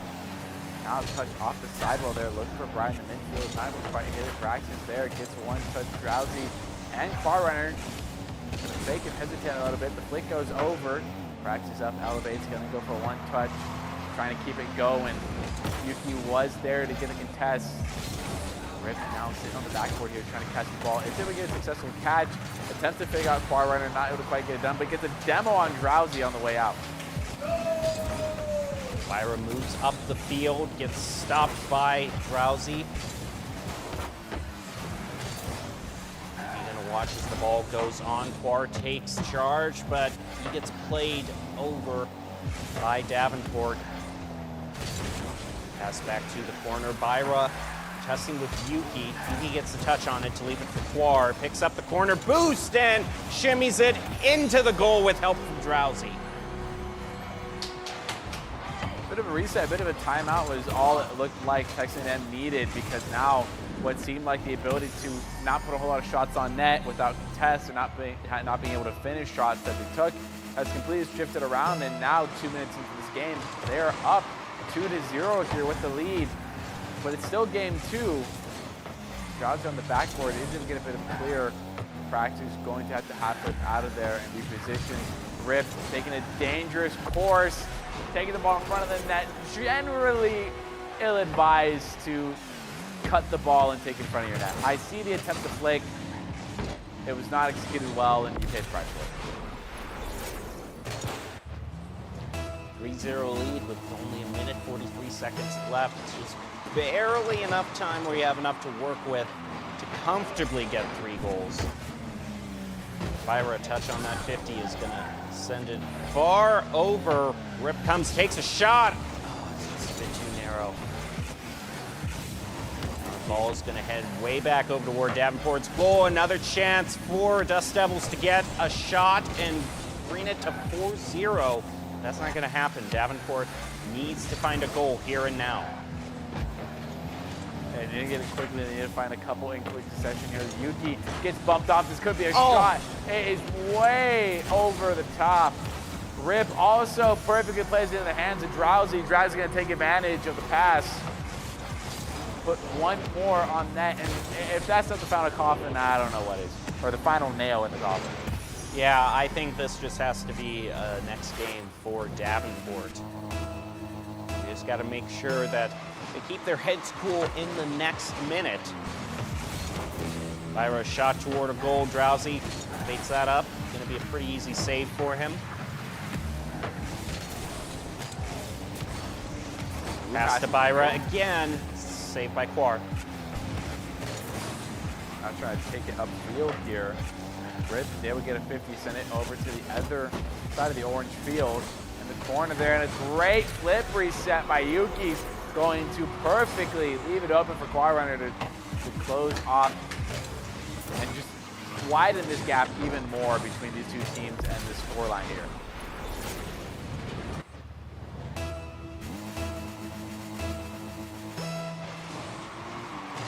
Next kickoff. First touch secured by Davenport. Demo onto Quar. Clearing up the defensive third, but it's traded back by the Dust Devils. Both teams back up to full strength. Drowsy's going to have his shot taken away from him. Quar, huge bomber back toward the goal. Saved by Byra. Red's trying to get around the final couple seconds here as we wind down. Getting to 10 and under here. Byra attempts to get the demo. Not able to quite do it. Drowsy's elevated. And even though if they get one more goal here, it's going to be all for naught. 5-0 Texas A&M. Quite the momentum change that Texas A&M took to this game. All they needed was a little bit of that almost like tech pause or break they needed, because they completely changed it up. Yeah, sometimes you just need to stand up, walk around, get a drink of water. Sometimes it's not even your coach telling you about technical things. You just need that mental reset. Maybe step outside, get some fresh air, a temperature change. Any one of those things can just make a new team right then and there. Oh yeah, just it's all the refresh of the mental to me. I mean, we talk about it so much about this sort of take a break, get a snack, do something. It's really that mental space that you've got to be so good at controlling, because when we're in a game, when we're so focused, we tend to let negative thoughts and emotions control what we do. And as weird as it is, that can translate over to a game and affect you. And simply just physically forcing yourself to step away from the console is more than a good enough at reset. Now on to Game 3 of the NACE Star League LCQs. Davenport versus Texas A&M International. Both teams tied 1 apiece. We're guaranteed to see at least a Game 5, 6, and 7 yet to be determined. So now we go down. And what do you think was the major difference there, just in terms of gameplay that you saw from the Dust Devils A&M? A lot more of their passes connected. And it's the follow-up was really there. It was not there in game 1, whereas follow-up this time, it was much quicker. They're much more on the ball and on the heels of their gameplay here. But a bump right off the bat, Rip ends up just drilling the ball into the sidewall here, and he's not going to be able to score a goal. Frack throws it down, gets a bit of 50, he's going to send it back over to blue side here. Yuki there to control. Tries to get over Frax, not able to quite do it. Byra elevates, gets 1 with the 50. Going to be able to stick with the wall quite slightly. Not too much though. Bar runner is up. Really cause chaos here. Byra's going to get a demo here, but it's on somebody on a late rotation, so it won't matter too much as the save goes through with a quality shot on net. Now it's Byra to get the save as well. It's going to be able to do it. Bounce off the corner here. Griffin's going to be able to set it to the blue corner. Drowsy gets the full boost, opts not to go for that touch, but the backboard defense is through, but a bit of miscommunication and coordination. Ribs and Frax both get demos for themselves, but even though it's super demo heavy, they're not able to find a follow through. But honestly, if they keep it up, they're eventually going to find an open net eventually. Very close call by the Dust Devils. They're not going to be able to get away from it. The follow-up by Rip, enough to push Davenport into the lead. And a nice bit of, after he took the shot, moves in to keep Yuki occupied, make sure he can't get a save on that ball. So good disruption by Davenport. Back in the lead, but Drowsy taking a shot right off the kickoff to equalize. Follow-up by Yuki, and we've reset the game.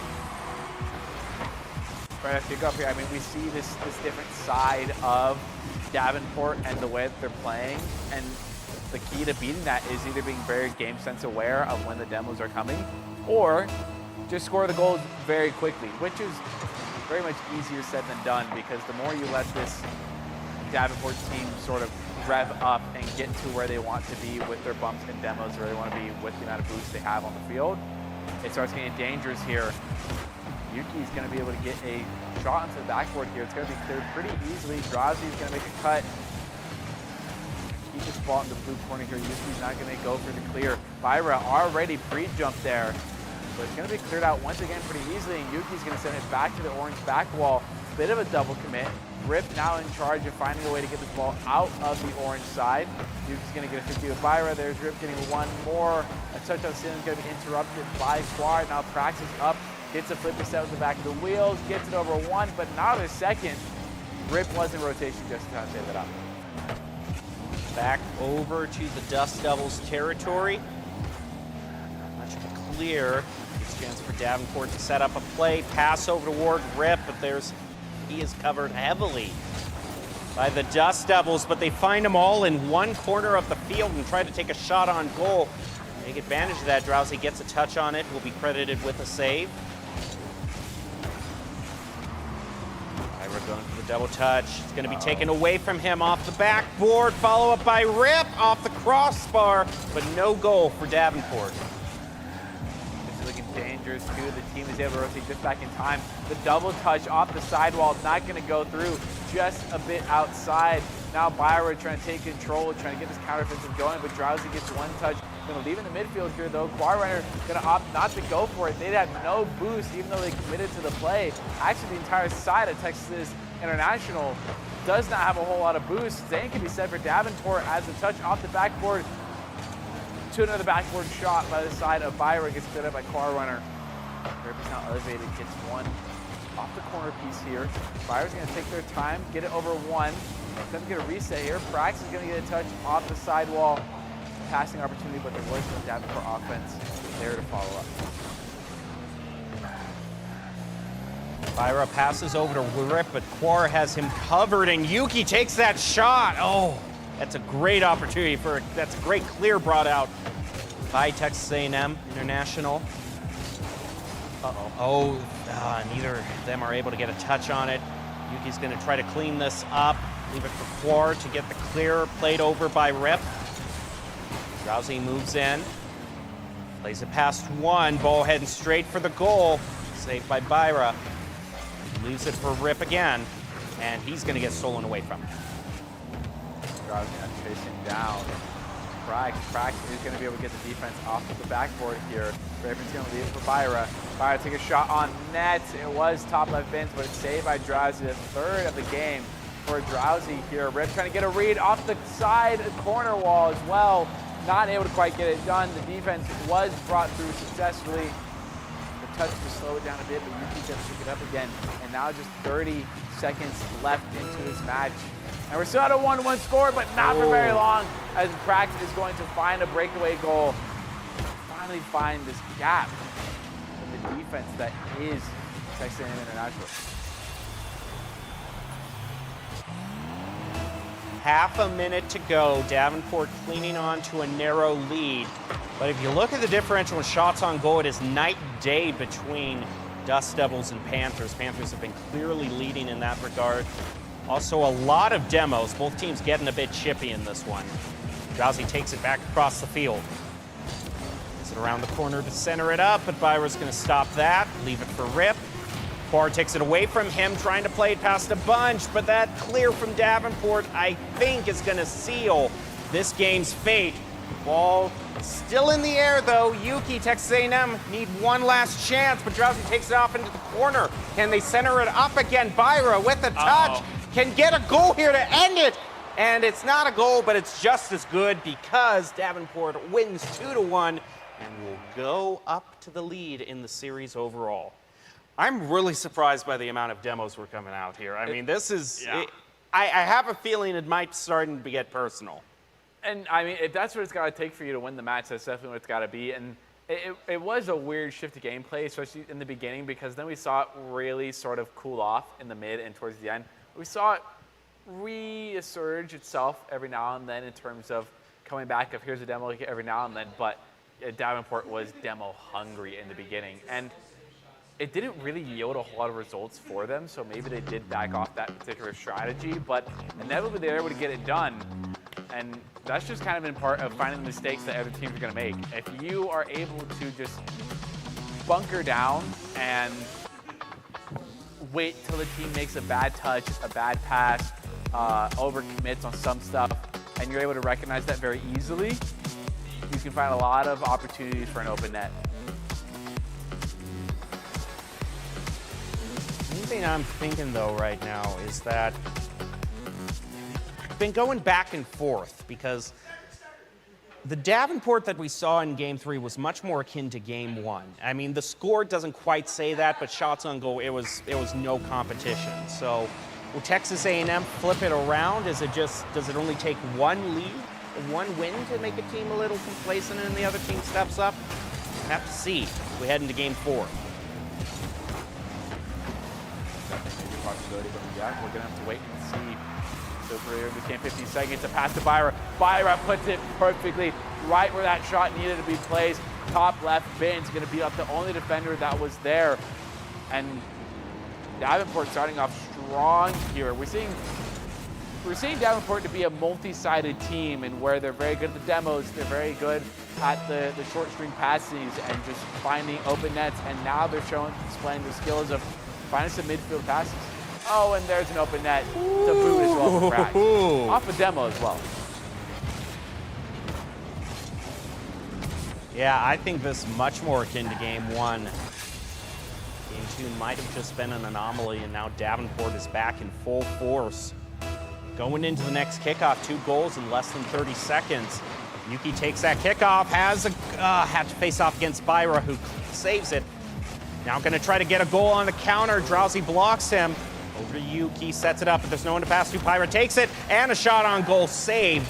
Davenport is piling up their shots on goal. They're already up to 4 in less than a minute. Rip now gets a touch off the ceiling there. Still pretty open here. Prax doesn't want to elevate. Now going to bounce off the corner wall. Drowsy gets the correct read. Going to try and defend it though. It was sent back. Choir Runner now getting a touch from off the backboard. Rip now going to have to make a read here. Able to just force the ball to pinch. Sent the other way. Choir Runner going to send it back to the other side of the field here. Prax the one to pick it up. Now it's Drowsy with the solo play opportunity. Goes for the flip reset. Wasn't able to quite get it down. Rip was there to disrupt. Yuki to Choir Runner into the midfield. Wasn't able to develop quite far enough. Now shot is a bit wide, picked up by Yuki here. So sitting on the sidewall, gets bumped off the ball for just half a second, but leaves more than enough time for Byra to come through, get the bearings off the sidewall again. Just gonna attempt to make a cut here, but that could leave Prax in a very awkward position. No, it's not. Flip reset, keeps the ball going up the field. Meaning with Drowsy in the corner, Drowsy takes a hard hit on it. Now Quar joins in. Back over to Davenport's third. Final shot, though, a bad bounce by Texas A&M International results in a clear for Davenport. And an opening for them they're going to capitalize on. Just trying to center it up. Play in a shot down toward the goal, setting up for Rip off the backboard. Follow up is going to play it under the Dust Devils and put them to a 3-0 lead. Really good shot placement once again by the side. Davenport realizes this, you're a bit too high up, you need to go lower, puts the ball underneath them, sneaks it from underneath. I like the shot placement a lot. Davenport goes up 3-0 here with 2 minutes and 40 seconds left. Brian's going to slow it down a bit. Now it's just Choir Runner and an overextension. Going to hit the turtle shot as well. And that's honestly what I'm seeing for Texas A&M right now. It's been a couple goals now that their defenders have been a little too anxious, a little too early with their commits. I think if they delayed them a bit, possibly got a fake into it, or just outright slowed down their speed of gameplay, their defense would be a lot stronger.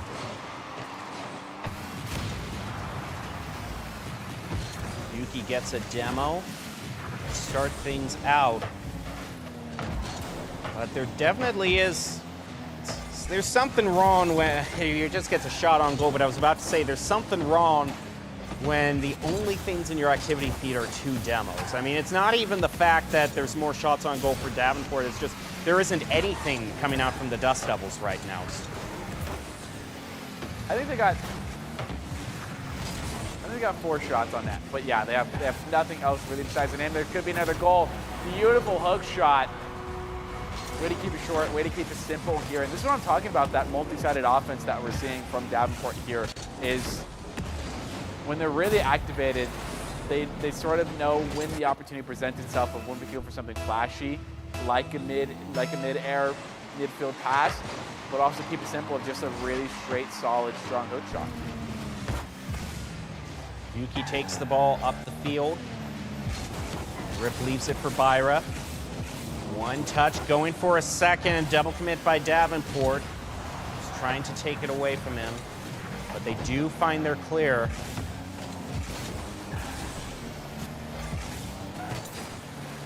Rip comes in. He has to decide whether it's him or Byra who's going to take out the field. It's going to be Rip. Drowsy goes in with Quar. Seeing a little bit of bunching up by both teams. 2 people around 1 ball trying to decide who's going to take it. I think 10 left in the game here. Davenport's still sitting at 5-0. This is the first time in a while that we've seen the ball not play into the corners for quite some time. So playing to the midfield a little bit more. Byra now gets 1 touch. Drowsy's going to be there intercepted though. Trying to get a touch off the sidewall. Is able to quite get it. Now an interesting bounce off of the blue sidewall off of pinch. almost found its way into the back of the net for the side of Davenport. Possibly enhancing this score to 6-0.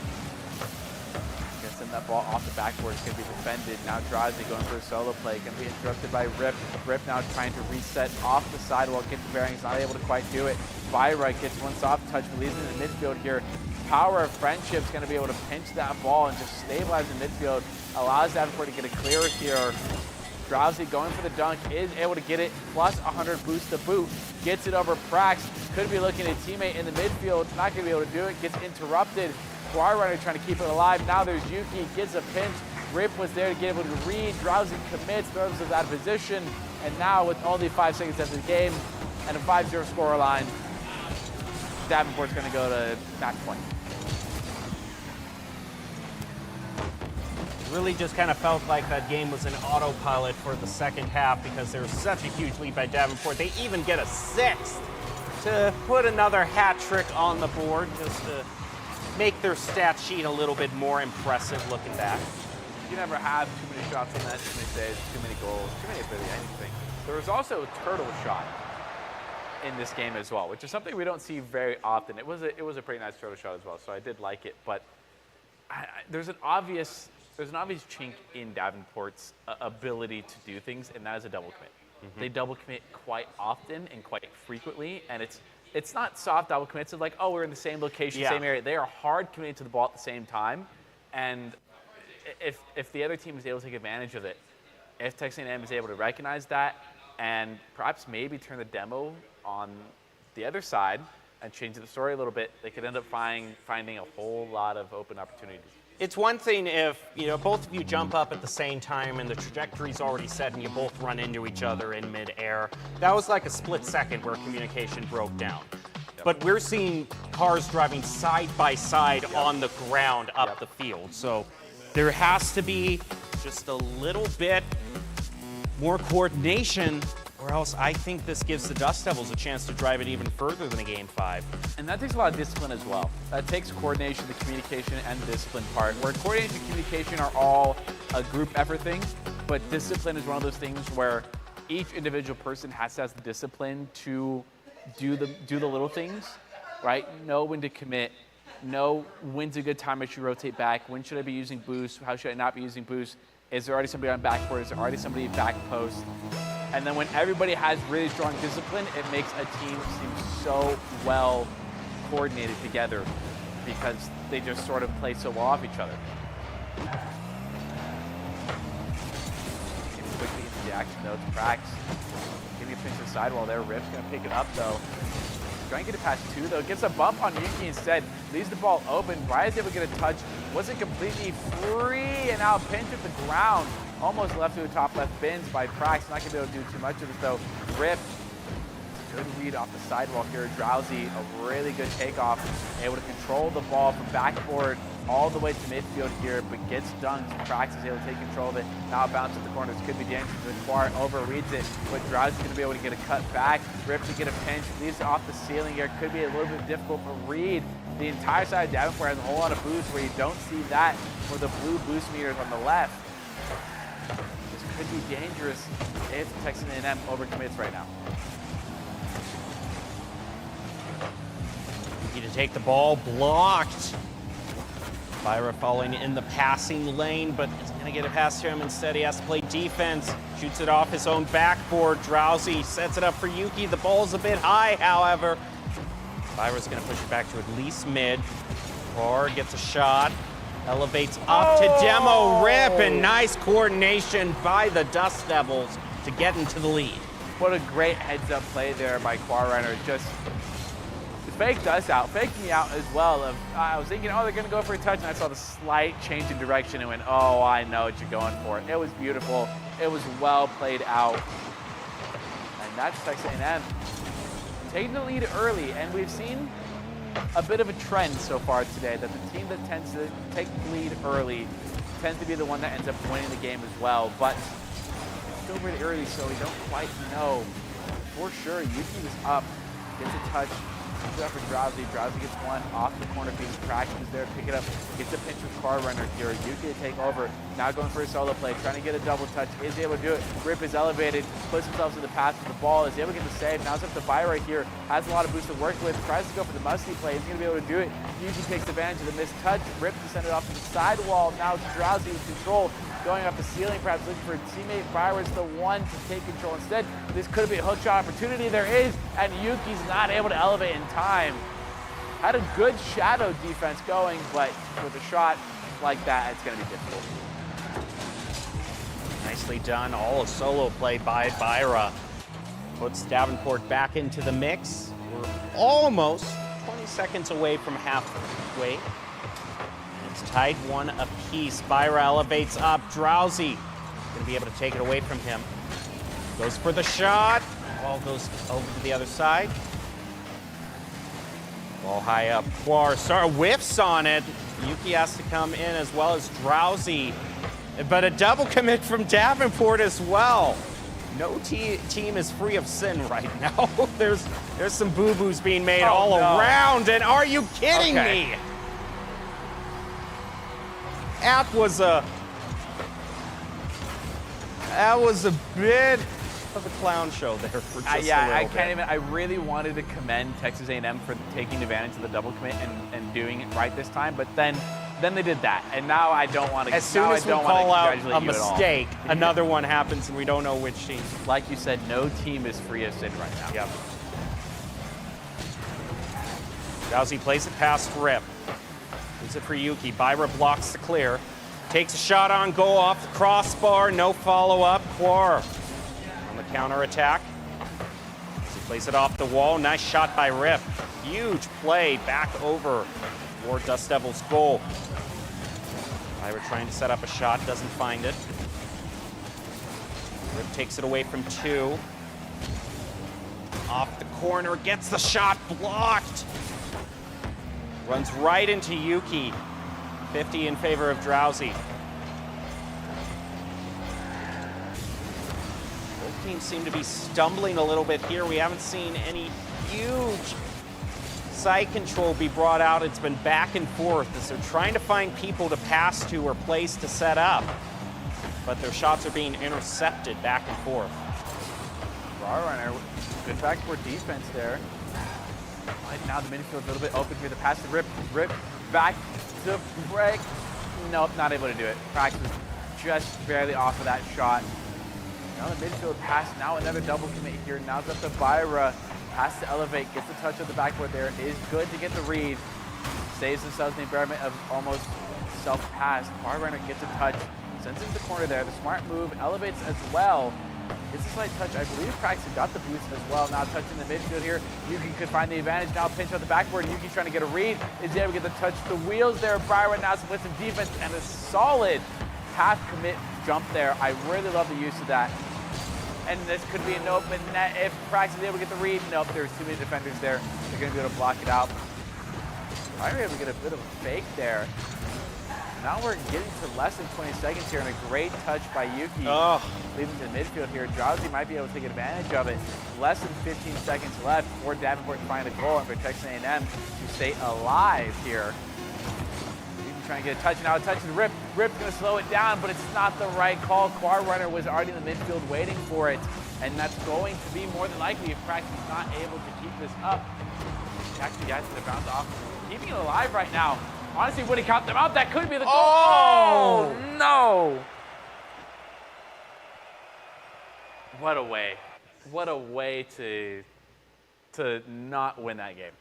We have a casting colleague that often joins us here at NACE Star League, Artemis Rain, and whenever we're playing Overwatch, they often say, he who ults first, but I think you mentioned a little earlier today, it's he who scores first is the team that walks away from it. I'm not too much of a superstitious type, but it's been a pretty darn consistent pattern for this match. For today, it's been a pretty solid amount of evidence that we have that's been supporting this hypothesis we got going on of whoever scores first tends to keep the momentum on their side. And whether it's a mental thing for a positive correlation for both teams or whatever it is, maybe it's the Cosmos speaking out for whoever scores first.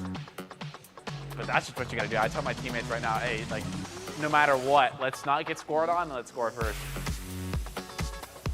you're sort of like saying the way to win more games is to score more goals. You click heads. That's all you do. Click heads. But here's the thing: is that both teams were seeing double commits be brought out, missed passes. Things are. I would say that was probably the sloppiest game we've seen so far in terms of mistakes made by both teams. Yeah, and definitely. That's exactly what I meant. That's exactly what I meant when we go back to, I think it was game 3, of the team that sort of sits back, bunkers down, and plays some solid defense is often going to find a team that makes a whole lot of mistakes. When you can see it and notice it, you're going to find a lot more opportunities, and maybe you don't need to see the mistakes when you take shots like that, Prax.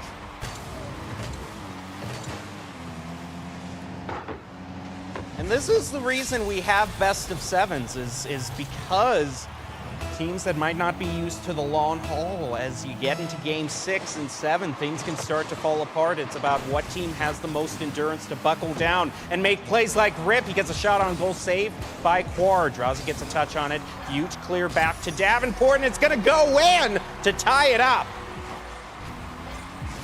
No words. I get it. Well, actually, no, yeah. We've all done it before. We've all done it before. You've got to shake it off. You have to shake it off. If you want any bit of a chance to stay in this series, you have to shake that stuff off, because if you let that sort of cloud your mental headspace, you're going to lose, and you're going to make a lot of mistakes more than that. To repeat myself, endurance. Yep, it's the biggest thing we talked about at the beginning of the series as well, is there's not a lot of teams at the competitive, the experience you need to play best of sevens, it helps you, because you don't get this opportunity a whole lot. And that is Rip making up for the missed goal here. And so far, pretty close in this game, it was Davenport the one that scored first. And they're managing to keep the lead, even though after a pretty critical mistake. Next kickoff doesn't quite go in favor of either team. Fresh on boost, though. Davenport follows up. It's blocked by Yuki. Ball in center. Byra gets the first touch. Plays off the wall. Demo. That was a hard shove into Quar. How was that not a demo? Now Quar, though, on the offensive, trying to take it around. Byra getting a soft touch here, managing to take control. Oh, and a beautiful pass, but it's just a bit too wide and a bit off tempo there. Not able to find the right sync, but this could be an opportunity unless Rip is able to get back in time. They are not. And that's a great job of Drowsy of sticking behind a second longer than you need to, and you're going to find a lot of value from it. Great heads-up play. 3:46 left. First touch by Byra. Follow up Rip to center. But lots of time for Quar to get a touch. They're going to wait for Quar and Yuki to get their touch. Drowsy tries to take it clear, then runs right into Byra in midfield. Demo onto Yuki, gives Davenport a bit of time to find their clear. Rip will take it off to the side, play off the wall. Byra moves up the wall as Rip tries to clear out the goal off the backboard, and follow up. Not gonna find it, but the team coordination there was great. Solid reads by Yuki there to get some beautiful saves. Rip now getting a bit of a read onto the sidewall here. He's going to get a second touch. Drowsy off the sidewall, or off the backboard. One touch off the ceiling on the ball. It's going to be cleared out by Byra. Missed touch of the backboard by Quar, and Yuki to take over though. Rip now has to get a soft touch, going to 50 out with Yuki, then get a second touch off of Yuki. Byra to get over one, only one in net. A bit of an air dribble. Quar does a good job. Slow it down. Play your defense is exactly what they did. They beat the air dribble there. Byra gets a clear that goes high up the backboard there. Bit of a missed touch by Drowsy there. Now Prax with a lot of control. Goes for the musty, opts not to go for it, but gets the read off the crossbar. And now it's Davenport back up with the lead, 3-2. Yeah, better not to get too fancy and just get the goal when you can. The fake musty was excellent. I really liked that play. And it was a great use of your horizontal or your flip to push yourself back down, get to the ground faster to make that fake way more effective than it needed to be. Prax now gets a 50 with Yuki here. Byra trying to take control, get a better back pass here. Rip making a last-second save using the crossbar as their pinch point. Byra now to get control, gets it over Choir Runner. Now staying in control here, trying to get a pass over to Rip. Yuki's the one to intercept though. Drowsy now off the sidewall here, and a little bit of boost to work with is intercepted though by Prax. Now to the Byra, trying to find Prax in the midfield here. Off the backboard, there is any follow-up. There was an attempt, but Yuki was on the backboard to clear it. Now it's Choir Runner. They may find an opportunity. The shadow defense isn't strong enough. Gets around Prax, but pinches it with the sidewall, and it's going to go to the other corner here, but they still have an opportunity to make up for it. They have the pressure and they have the boost to do it. Davenport is running low on that crucial resource. Clark pushes the shot over toward Yuki. Stopped by Byra midfield. Yuki keeps the shot going, and it's saved by Rip. Byra a bit of a slow shot towards mid. Yuki keeps side control for Dust Devils. Down to a minute and a small lead by Davenport. Demo on to Quar. 1 minute left now. Rip takes it to the corner. Two are waiting to find a clear. Byra block it, goes flying right over it.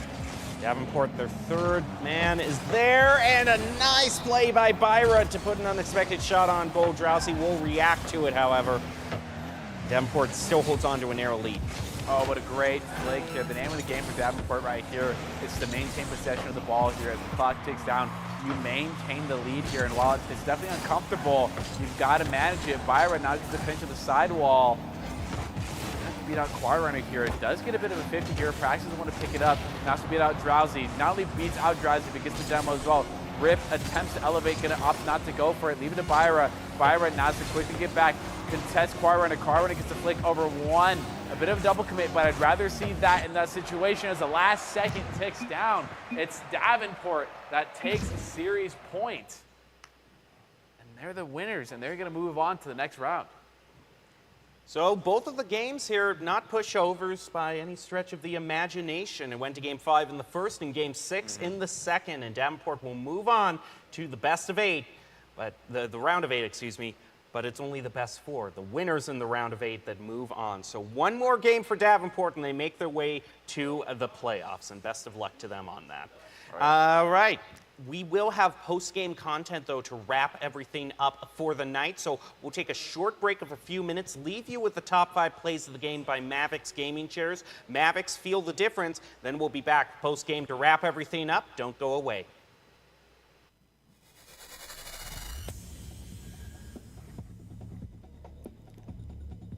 As Complete has drifted around, and now 2 minutes into this game, they are up 2-0 here with the lead. But it's still game 2. Jobs on the backboard is going to get a bit of clear.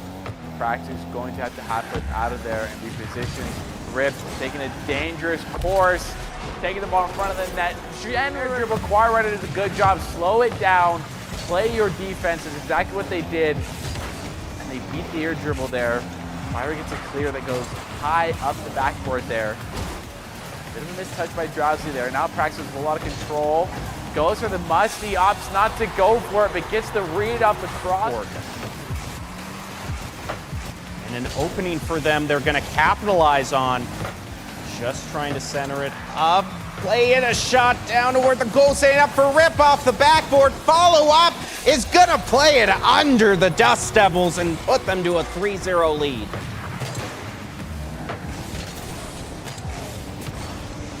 Pass to Byra again. Saved by Quar. I'm trying to take it upfield here. Rip, they would get a 50, send it over to the other side of the orange field. In the corner there, and a great flip reset by Yuki. Davenport starting off strong here. We're seeing Davenport to be a multi-sided team, and where they're very good at the demos, they're very good at the short string passes and just finding open nets. And now they're displaying the skills of finding some midfield passes.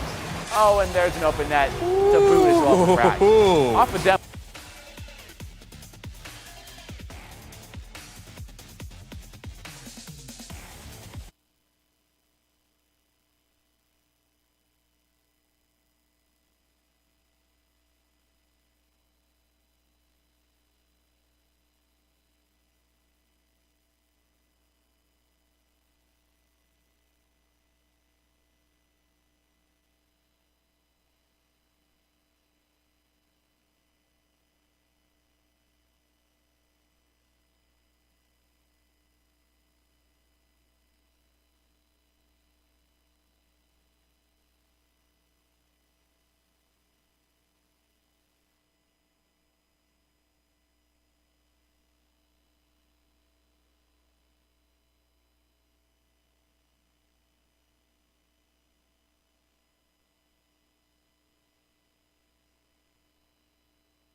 Welcome back to the NACE Star League studio. We're wrapping up our Rocket League Day and Last Chance qualifiers. And we saw 2 universities make it to the round of 8, but they'll need to win one more match to be one of the top 4 teams making it to playoffs out of LCQ.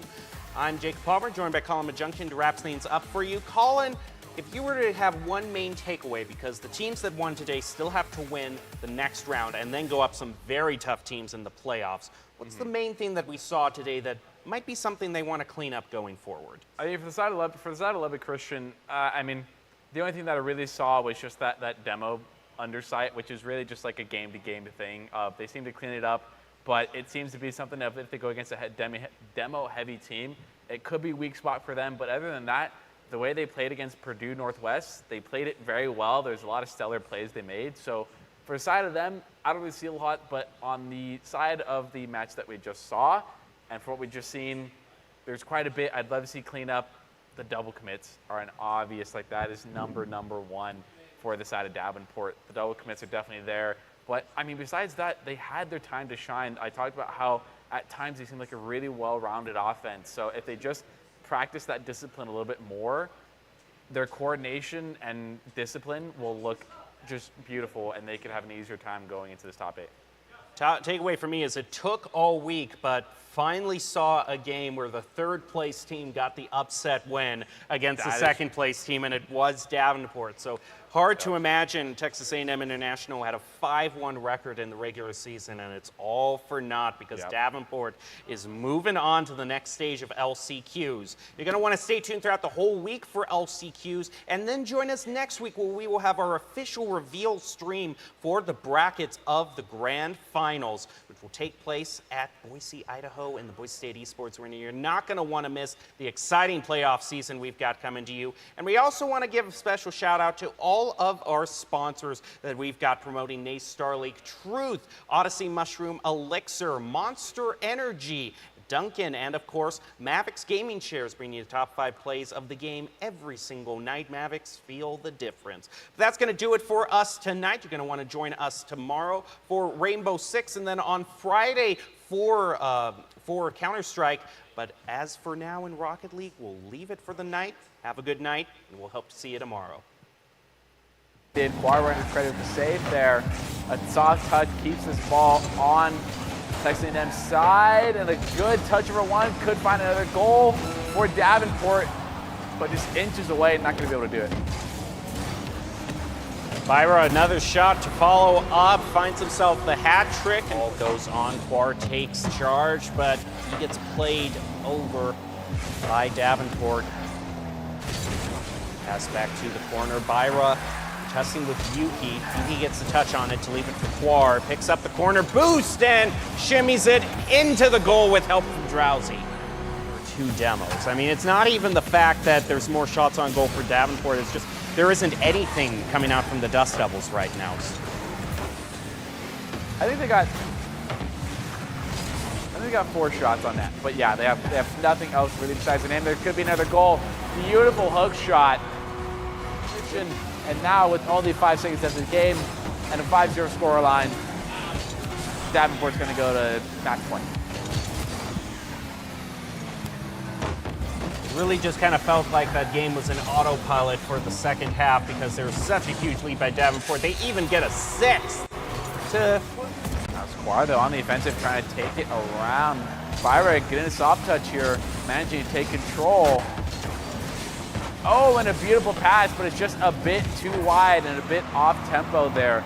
Not able to find the right sync, but this could be an opportunity unless Rip is able to get back in time. They are not.